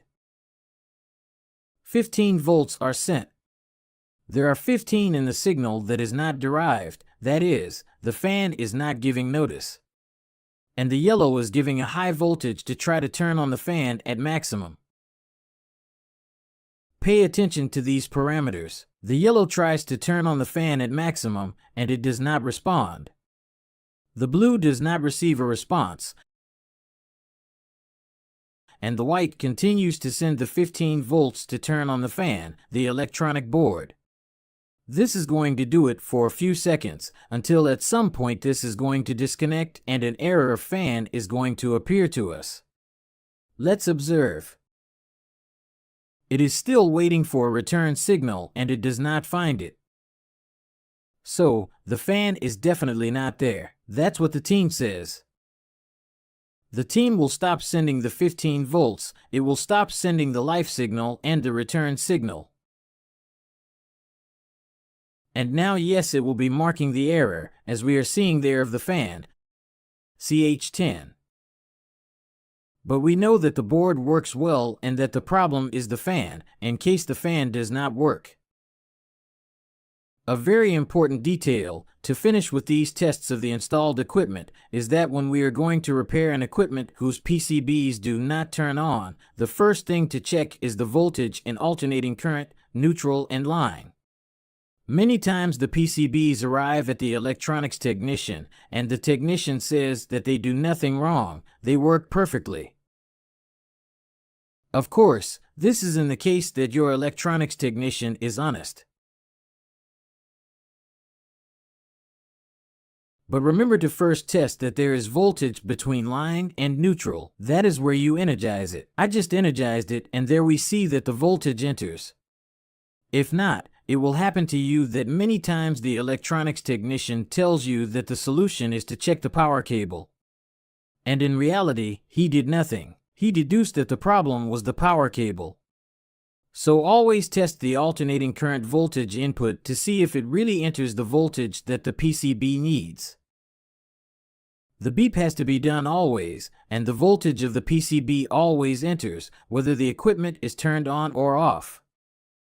The software of the microprocessor is always in operation while the equipment is energized, of course, waiting for the order to be able to start it through the remote control. At this point in the course, I want to teach you a diagnostic system that LG has for all LG brand equipment, preferably those that are inverter. They are bringing a label that indicates Smart Diagnosis. Whenever we have this printed, notice this is one of the covers of the indoor unit equipment. We can make a diagnosis through our cell phone. This is very good because it makes us very professional in front of the client, and I am going to teach you how to use it. We are going to take advantage of the fact that this equipment is marking us CH10 because the fan is not connected, and we are going to learn to use the LG ThinQ application. This application is the one that will be able to give us a diagnosis of the operation of the equipment. How does it work? Well, what we have to do is first link the device by adding a device. You can scan the QR that is printed on the equipment or select a device yourself. In this case, I already did it, so I already have it there, sample equipment. Once you add it, you enter it, and we are going to read what it says. Smart Diagnosis can detect problems early and help you solve them. Start. Check the power supply of the air conditioner. Well, in this case we have it energized. Place the phone's microphone near the air conditioner. It wants us to place it like this. Now we are going to see what for, and now you are going to understand why. After pressing the Start Diagnosis button, hold down the Diagnosis 5S button on the remote control for 5 seconds. That is, after pressing the next button, we see that the microphone is being activated. The application asks for permission to use the microphone in case it is the first time, and it starts to detect something. What does it start to detect?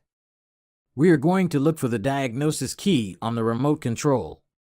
In this case, it is the router key that, when pressed for 5 seconds, enters the diagnosis mode, and we are going to keep it pressed for 5 seconds with the phone nearby.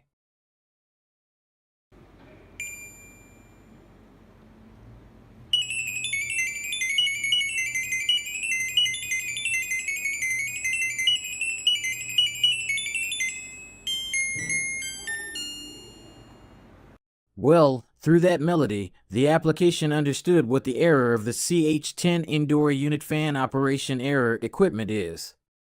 So, there is an error in the indoor unit fan. It's good because, in addition to indicating the error code as the equipment does, it also tells us what the problem is. That is, it shows us what such an error code means. Remember that this application exists and that it works through audio. Through that melody, the application determines what the equipment error is. So learn to use it, familiarize yourself, and remember that this can be done with all modern LG appliances. It is very useful, very practical, and I am going to show you with which devices it is possible to make this diagnosis.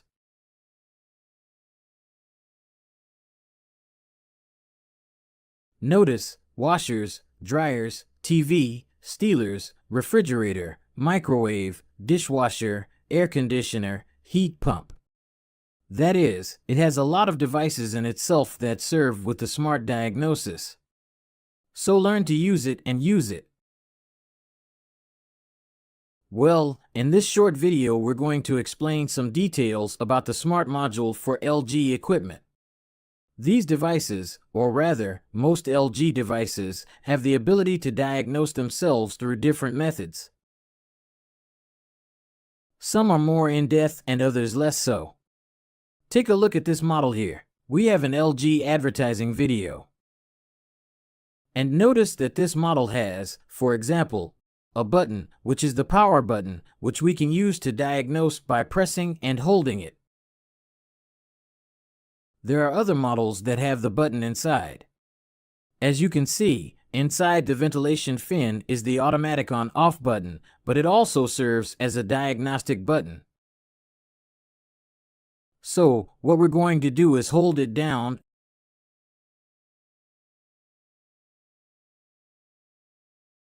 and activate the diagnostic mode through the remote control. After doing this, through the LG Smart Diagnosis app and through Bluetooth, it will connect to our phone and show us the different parameters of the device. Is there any malfunction? In this case, the system is working normally. Pipe temperatures, air temperatures, the energy it is currently consuming, the motor is off, all the details of the equipment are indicated here. If there is any error, it will indicate it at this point and will indicate the error code and, in addition, will show us what the error code means. Very well, we have another system that is a bit more in-depth, which is the LG SIMS 2.0 module. This module, which connects through the JIG cable, allows us to perform more in-depth diagnostics, but, well, in this case you need to buy the device. In this case, I justify the purchase of the device if we had to work with many LG devices. For example, if we are servicing a building that has perhaps 20, 30 LG devices, in that case connecting this module to the outdoor unit is good because it gives us many parameters and, in addition, allows us to see what happened or what is happening while we are not there. That is, see now what possibilities this module gives us that also connects to the cell phone through an app and through Bluetooth. When you connect the module, it turns on and, through the specific application, you can see that we have parameters of the equipment. We are talking about having main information, temperature of all sensors, fan speed, pipe temperatures, and what error the equipment is found. In this case, none, and what pulse is the expansion valve located, and here we have the outdoor unit details, the fan speed, the voltage that is on the line, the voltage that we also have in the alternating current and in the continuous after being rectified. And if we continue advancing, you can see that in the indoor unit, we have for several indoor units. For example, in the case that they were multiple, of how much capacity it is, and what operating mode it is located. Well, different points about each indoor unit in case it is a multi-split. In addition, information in the graph, we have what happens over time. We can leave the device connected and, over time, it tells us what the motor does, turns on, turns off, runs fast, runs slow, what the fans do, what happens to the temperatures. We can have all this along a graph. It's good. The device costs approximately $200. So, well, know that it exists and that this possibility exists. All LG inverter equipment has the possibility of connecting them through the outdoor unit, regardless of whether they are smart Wi-Fi or not. That is aside, that is a topic to be able to operate it. For diagnosis, LGs have the connection for the module in LG SIMS 2.0. Well, these are some details of the LG brand. It's not that we promote this brand, we simply know that many of you repair them daily. So, we explain it to you, we show you that you have this possibility in these equipment. Knowing these things and using them is very professional on our part, so it's good to familiarize ourselves. They are lightweight applications, they don't weigh much, so it would be good if we had them installed on our phones to be prepared when it's time to diagnose or repair this type of equipment.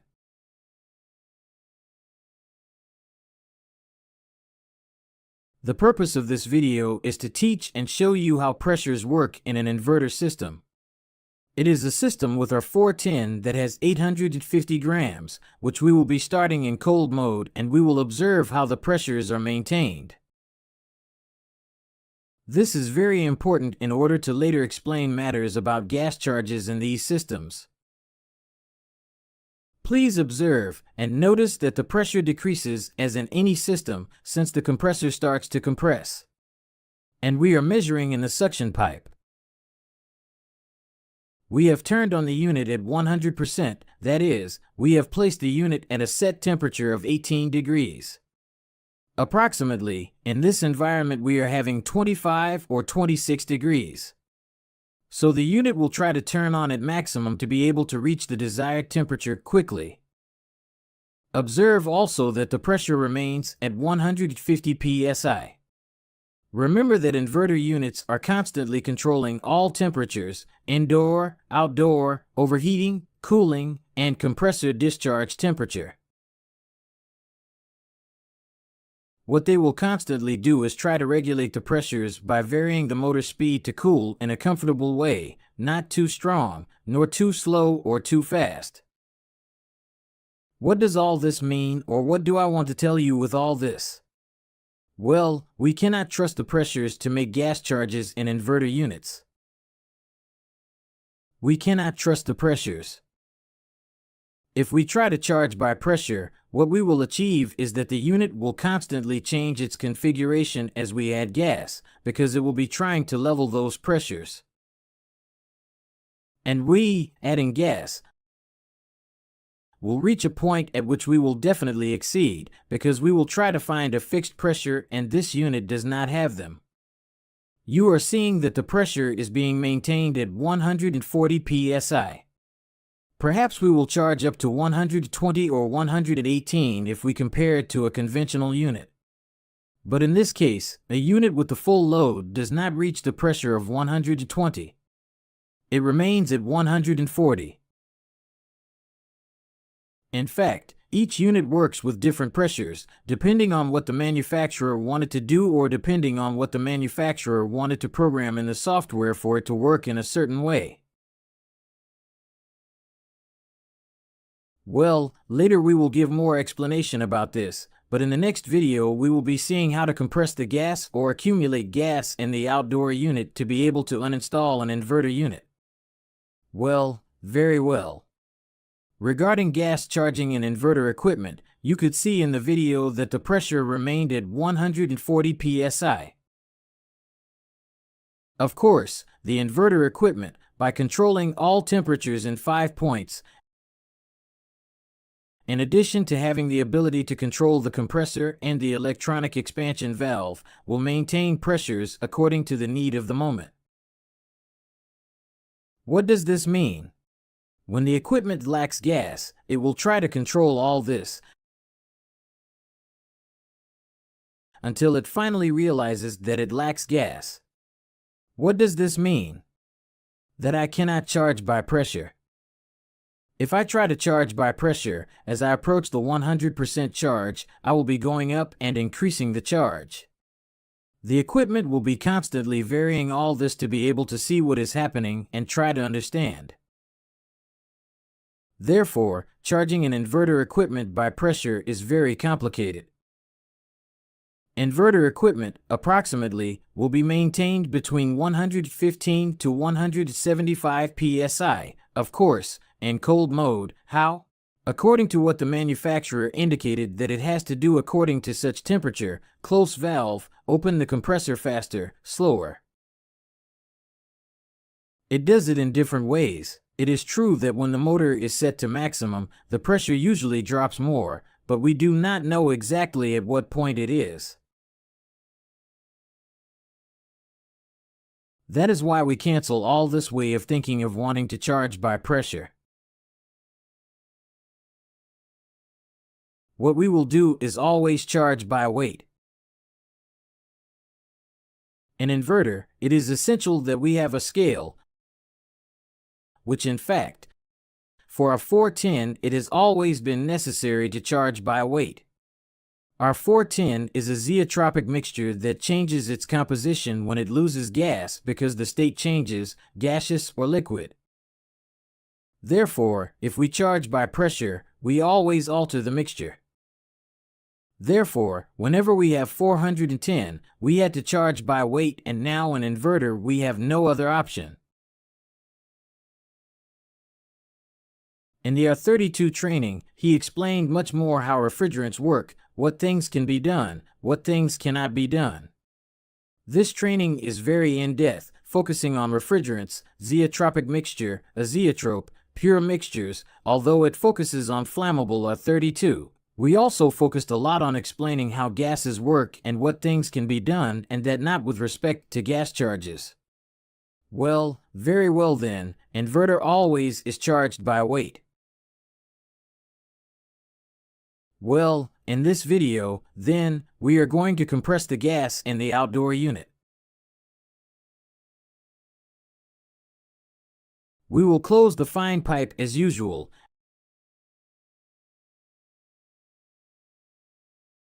and we will let the gas be absorbed by the suction pipe, the gas pipe.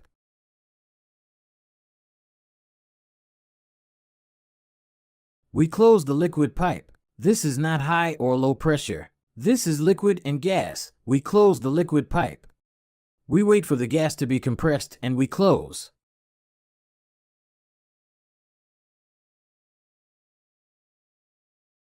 Perfect. Now we are ready to turn off the equipment.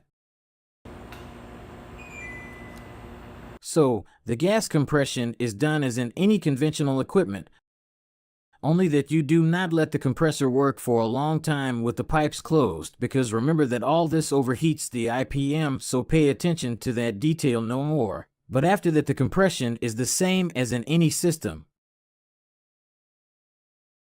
Very well, then, in this class we are going to be talking about the necessary tools to work with inverter equipment.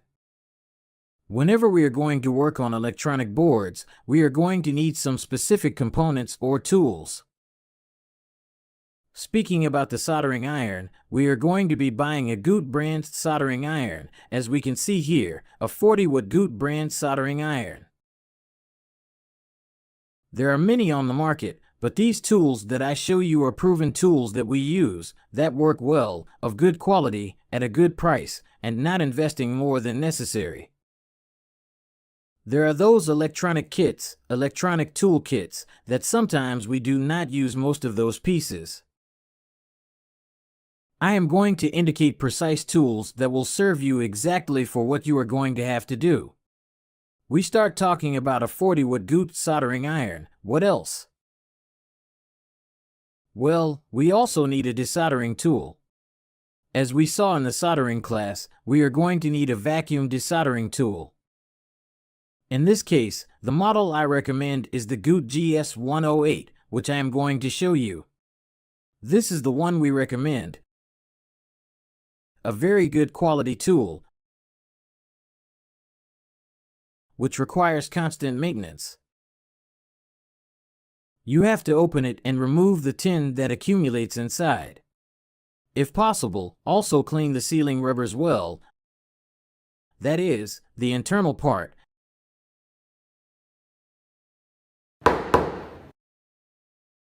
And once we do the cleaning well, we reassemble and continue using. In case we see that it gets a bit hard or does not seal well, what we can do is apply a little graphite grease. These types of sealing greases are ideal for that.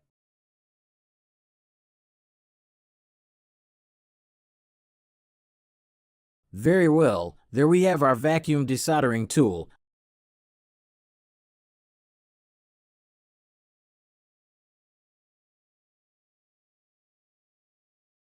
Remember Goot model GS108. Very well, we continue advancing and we are going to talk about supports for boards.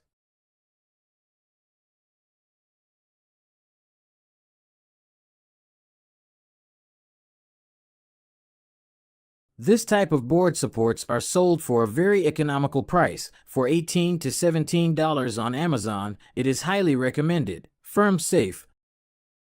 The metal, this plastic part better because it is insulating and it will serve you to work with inverter boards just as you will find it on Amazon or AliExpress. Support for electronic card.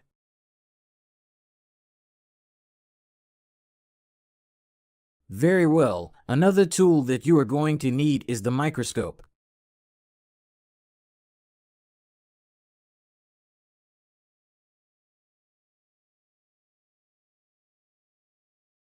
Here I am showing you the microscope.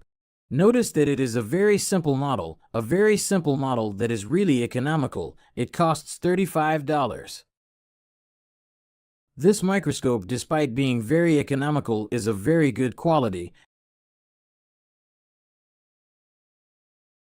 It works very well and is more than appropriate for what you are going to use.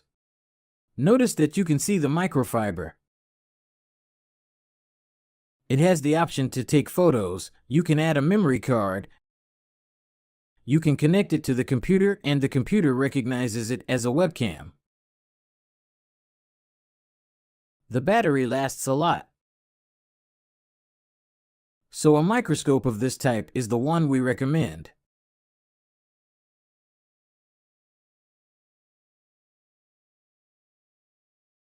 You will always need some kind of magnifying glass, perhaps with light, to enlarge and be able to see components that cannot be seen with the microscope.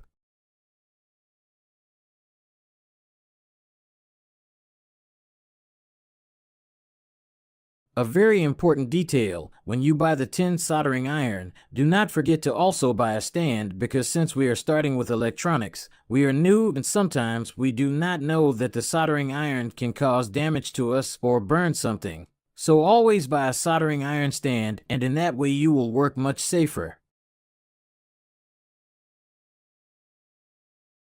These types of sponges also serve to clean the soldering iron. They must be wetted with distilled water, and every time we use the soldering iron, we pass it through here and there we keep it clean for the next soldering.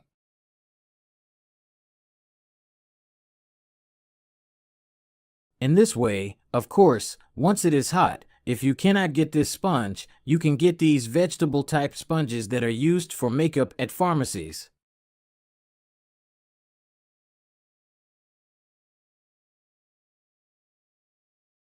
Well, speaking of tin, since we are in tin soldering, in this case, what I recommend is to buy good quality tin.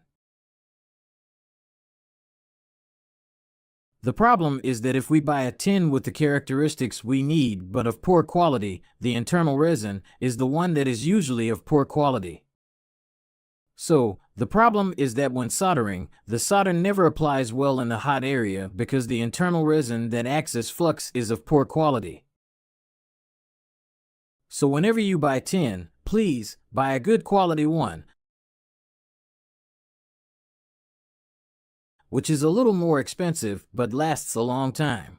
If you are not going to dedicate yourself exclusively to electronics, a quarter kilo, 250-gram tin roll will last you a very long time. The measures you need are as follows: tin lead composition 60 to 40 and filament diameter 0.7 millimeters. For those who are in Argentina, you can get this brand. For those who are in other parts of the world, you can commonly buy the Goot brand. Desolderer or desoldering Maya, we always recommend the Goot brand. The thickness of the tape can be between 3 mm and 3.5. The length depends on what you buy. In this case, it comes 1.5 meters. But this is the thickness that we are going to need for the SMD components with which we have been working in the course.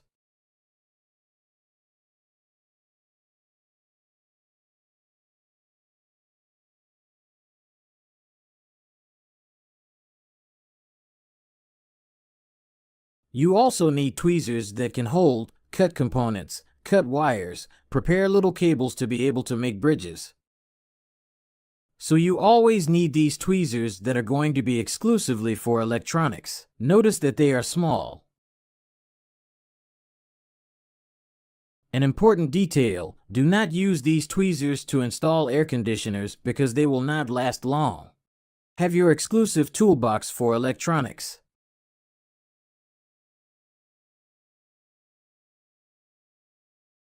Silicone. After soldering boards, it is important to cover them so that they are again isolated. So a silicone gun is essential for that. We talk about this silicone, the silicone that is applied, which is hard, and when heated it melts, it goes energized. We cannot apply clinical silicone. This has to be the one we can apply on boards, knowing that it does not produce continuity between contacts. It is available in bookstores.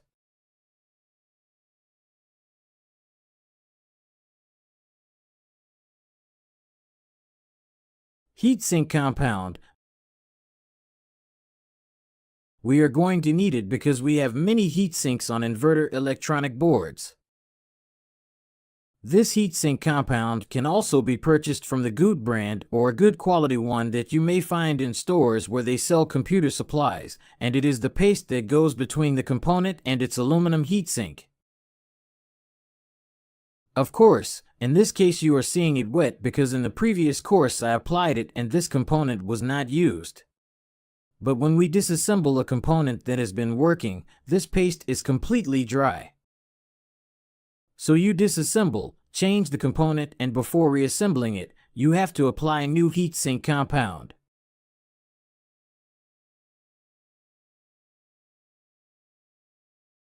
This is essential so that the component does not burn instantly when you apply it.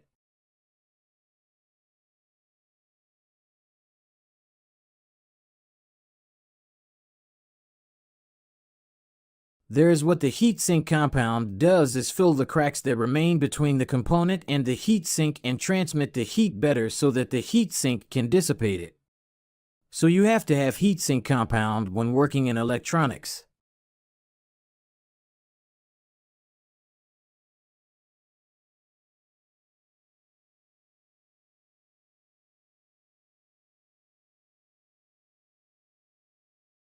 Don't forget the isopropyl alcohol for board cleaning. We are always going to be using high purity isopropyl alcohol. We are always going to apply it with a brush. Are there components that clean better? Yes, such as, for example, paint thinner, but they are corrosive and harmful to certain components on the board. What we are going to use to clean electronic boards is high-purity isopropyl alcohol that contains a purity of 99.8%, and we are going to apply it with this brush. We moisten the brush and we can clean without fear, obviously with the board disconnected.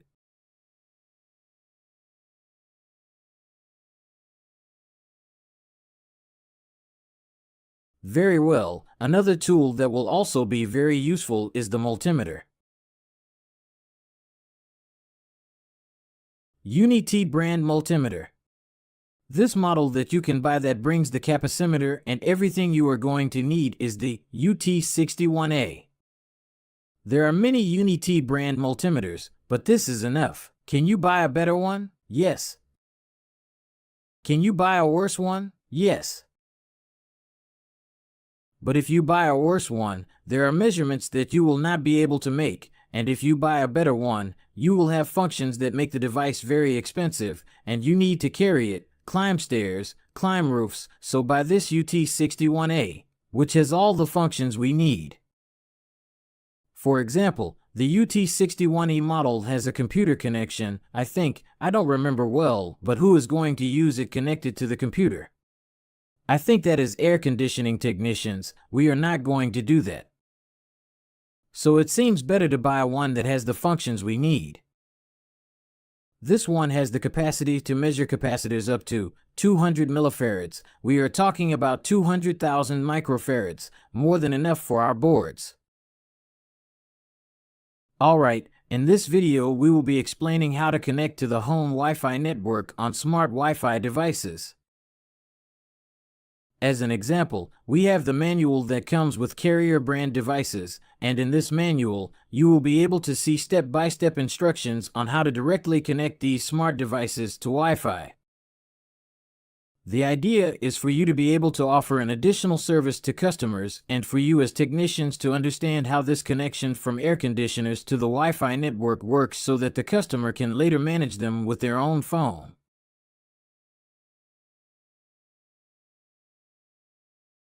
Each brand has its process, each brand has its application. For example, Carrier has this brand, Carrier Air Conditioner for iPhone and Android, but the installation process is similar across all brands, and you need to understand how a device links to the Wi-Fi network to be able to manage it.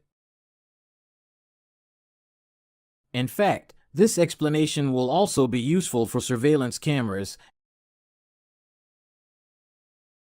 It will also be useful to know how to connect the new switches that are managed through the phone, washing machines, and any appliance or device that connects to the Wi-Fi network and does not have its own screen and keyboard. Connecting a cell phone or a computer to the Wi-Fi network is very easy, because the device already has its screen where it shows us the available networks and we can enter the password. But since these devices, the cameras, the switches, the washing machines do not have a screen and keyboard, we need to do an additional process. This is simple. What the phone will ask you within the application is that if you do it via Bluetooth, it does it directly, but if it is via Wi-Fi, how it is going to connect to the device, it will ask you to disconnect from the home Wi-Fi. Then your phone, through the application of each brand, will connect via Wi-Fi to the air conditioner, and when you connect, you act as the screen and keyboard of the device. This is the initial and only process that needs to be done to finally link the device to the Wi-Fi network. The device cannot connect because we have no way of loading the Wi-Fi key into it, nor can we see what networks are available. So the first thing it asks us for is a connection like this between the phone and the air conditioner, or between the phone and the washing machine, or between the phone and the camera, and once I am inside the application connected to the device, the appliance to be more precise, what I do is search for the home Wi-Fi network and load the password. It will ask me for the password, and maybe I wonder why it asks me for the password if I already have the Wi-Fi password, but now I am representing the device and the device does not have the password saved. So we enter the device, look for the Wi-Fi network and load the password, and once we do this I can disconnect from the device and the device is already connected to the Wi-Fi network, and there I can manage it through any phone that connects to this Wi-Fi network. Remember that then the first time is a bit strange because what I do is with the cell phone I represent the screen of the device, the screen that it does not have, and that is the process that each brand asks us to do.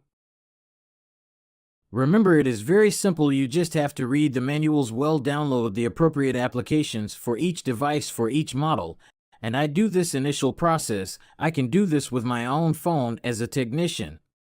And then I disconnect and leave the home. It is not necessary for this phone to be connected afterwards. After anyone who is connected with their phone will be able to manage the air conditioner, I can do the initial process and then I disconnect. Well, this is the explanation of the process of this manual. As a demonstration, you already have this explanation to provide a better service to customers.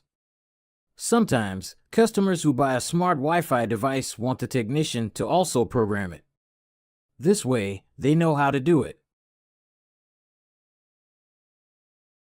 So, from now on we are going to explain which universal electronic board for inverter air conditioning units we are going to be recommending. The model that we recommend is the Kunda QD82+.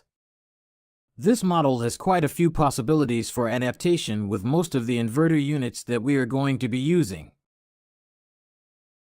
However, we do not recommend the installation of universal boards for a reason.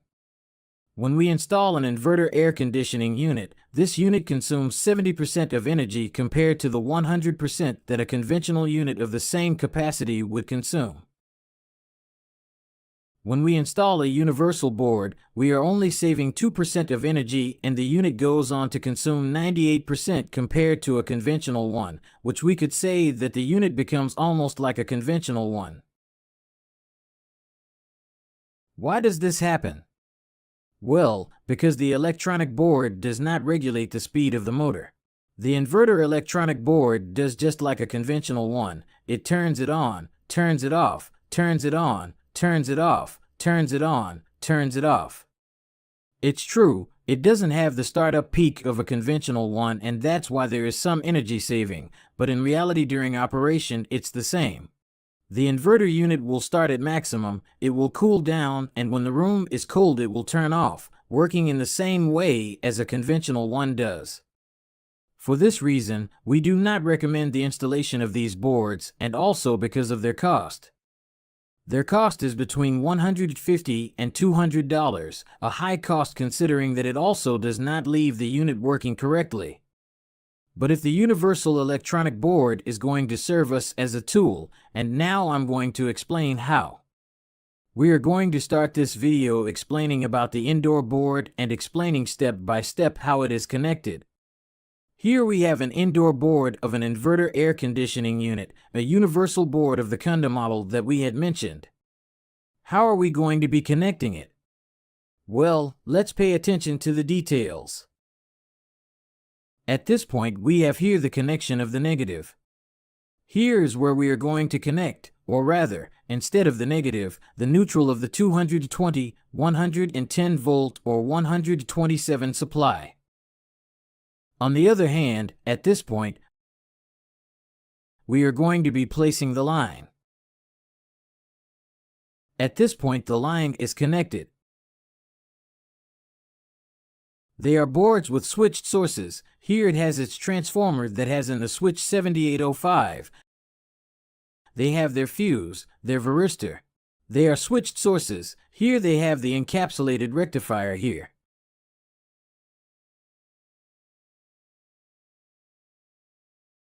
Well, we power the indoor board. These boards have the capacity to handle units of up to 24,000 BTU or 6,000 frigaries, but they are always powered by the indoor unit, not the outdoor one. Which way are we going to go outside? We are going to go outside from the outdoor fan.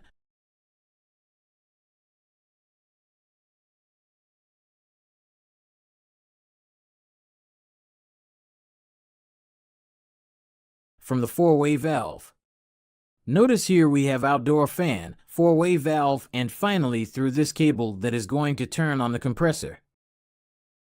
Here we have fan, valve, and compressor, just like a conventional one. In an inverter, remember that all this is managed directly from the outside, but in this one, just like a conventional one, the outdoor fan, the four-way valve, and the compressor are energized directly from the inside. There is no communication signal. It sends a direct voltage and alternating current and turns on the outdoor components. Of course, the outdoor board to turn on the compressor will have an IPM, but that will be on the outdoor board.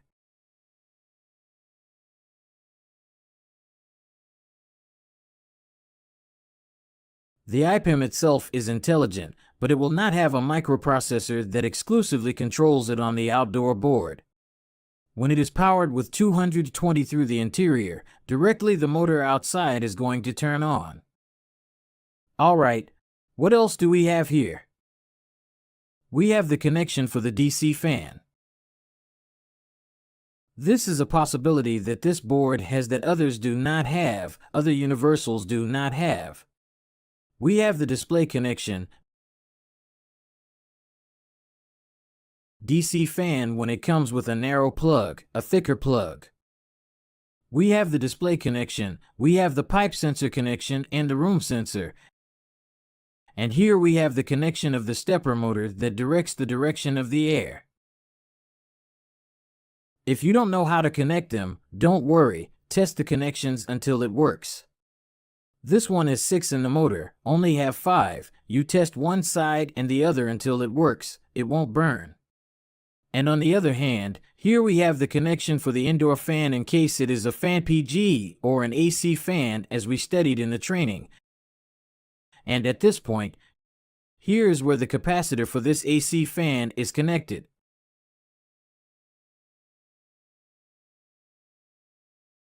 This board doesn't care about the speed at which the fan rotates, that is, the Hall effect sensor is left unconnected. The board also brings a connection for the fan and on the other hand brings the connection for the capacitor.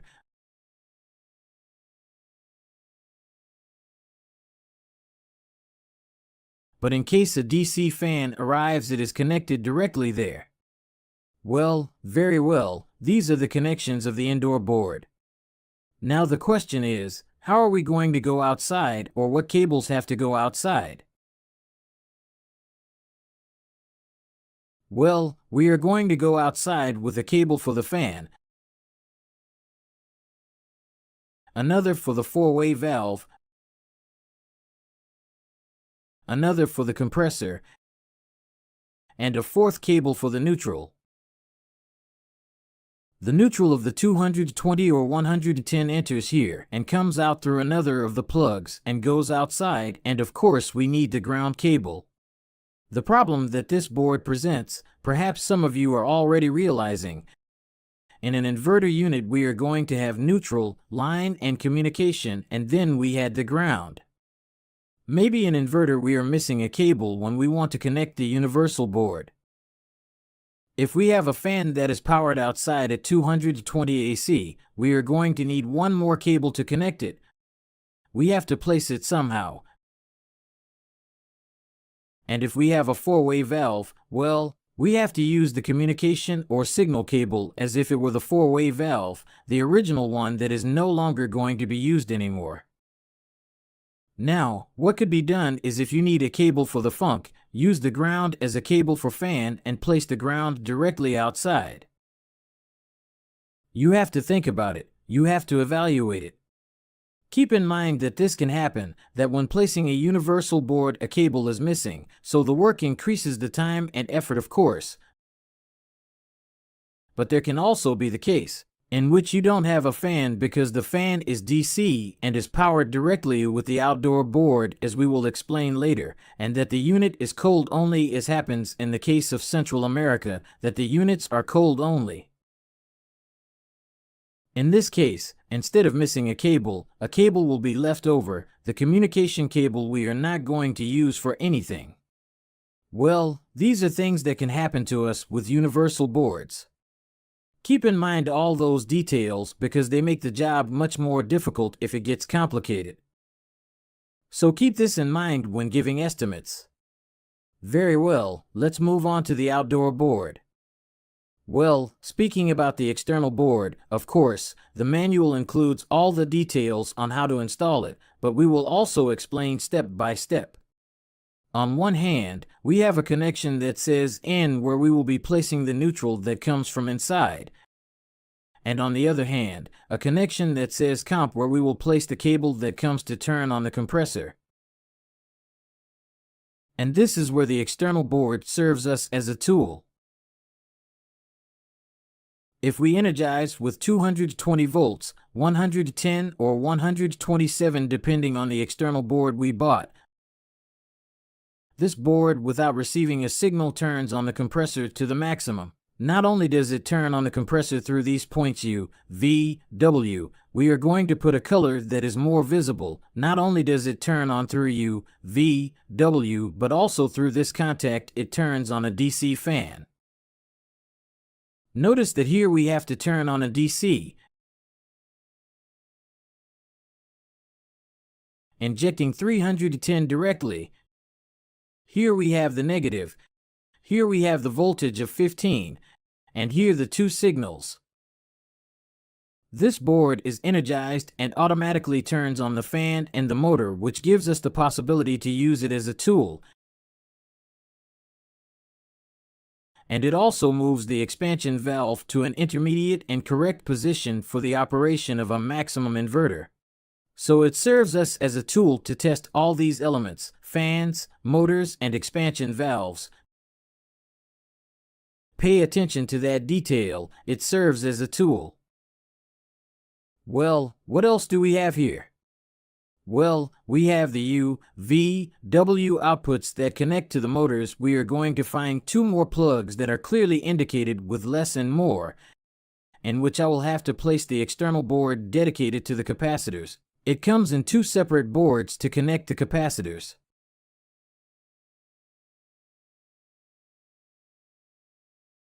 Here we have the electronic expansion valve in case it has it. If it has a capillary, there is nothing to connect.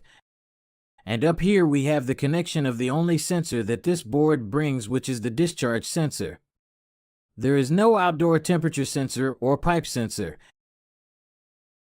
And here we have a switcher that we have to leave 2, 3, and 4 in the place where it is. There is no need to set it comes from the factory. And number 1 we are going to select in DC because most of the inverter motors are DC. Previously there was another operating system called AC, but it was used very little. These boards allow us that because it is the first inverter, but we are always going to configure in DC inverter. Very important and fundamental detail. At this point and at this, we have to place the original heatsink. Somehow we have to adapt the original heatsink and anchor it to these ovals. Remember that if you do not place the heatsink, the motor will run for a few seconds and the IPM will burn. So pay attention to that very important detail, and that also adds to the work because placing a heatsink is complicated. You have to make holes. The screws do not fit in the exact place. It takes work, so also pay attention to that point. Another important detail, also why I do not recommend inverter boards. Notice that we have no possibility to connect fan motor type U, V, W. Remember the U, V, W that the IPM had on the board. Well, with this universal board or with none, there is no way to connect that fan, which needs a dedicated IPM on the board. If we touch that case, we also have to change the fan and place a DC or an AC. Well, these are some details about universal boards. This is how they are installed. This is how they work. They serve more as a tool than as a replacement. Know that it exists, that it is there, and this is the model that we recommend to you. All the details come in the instruction manual.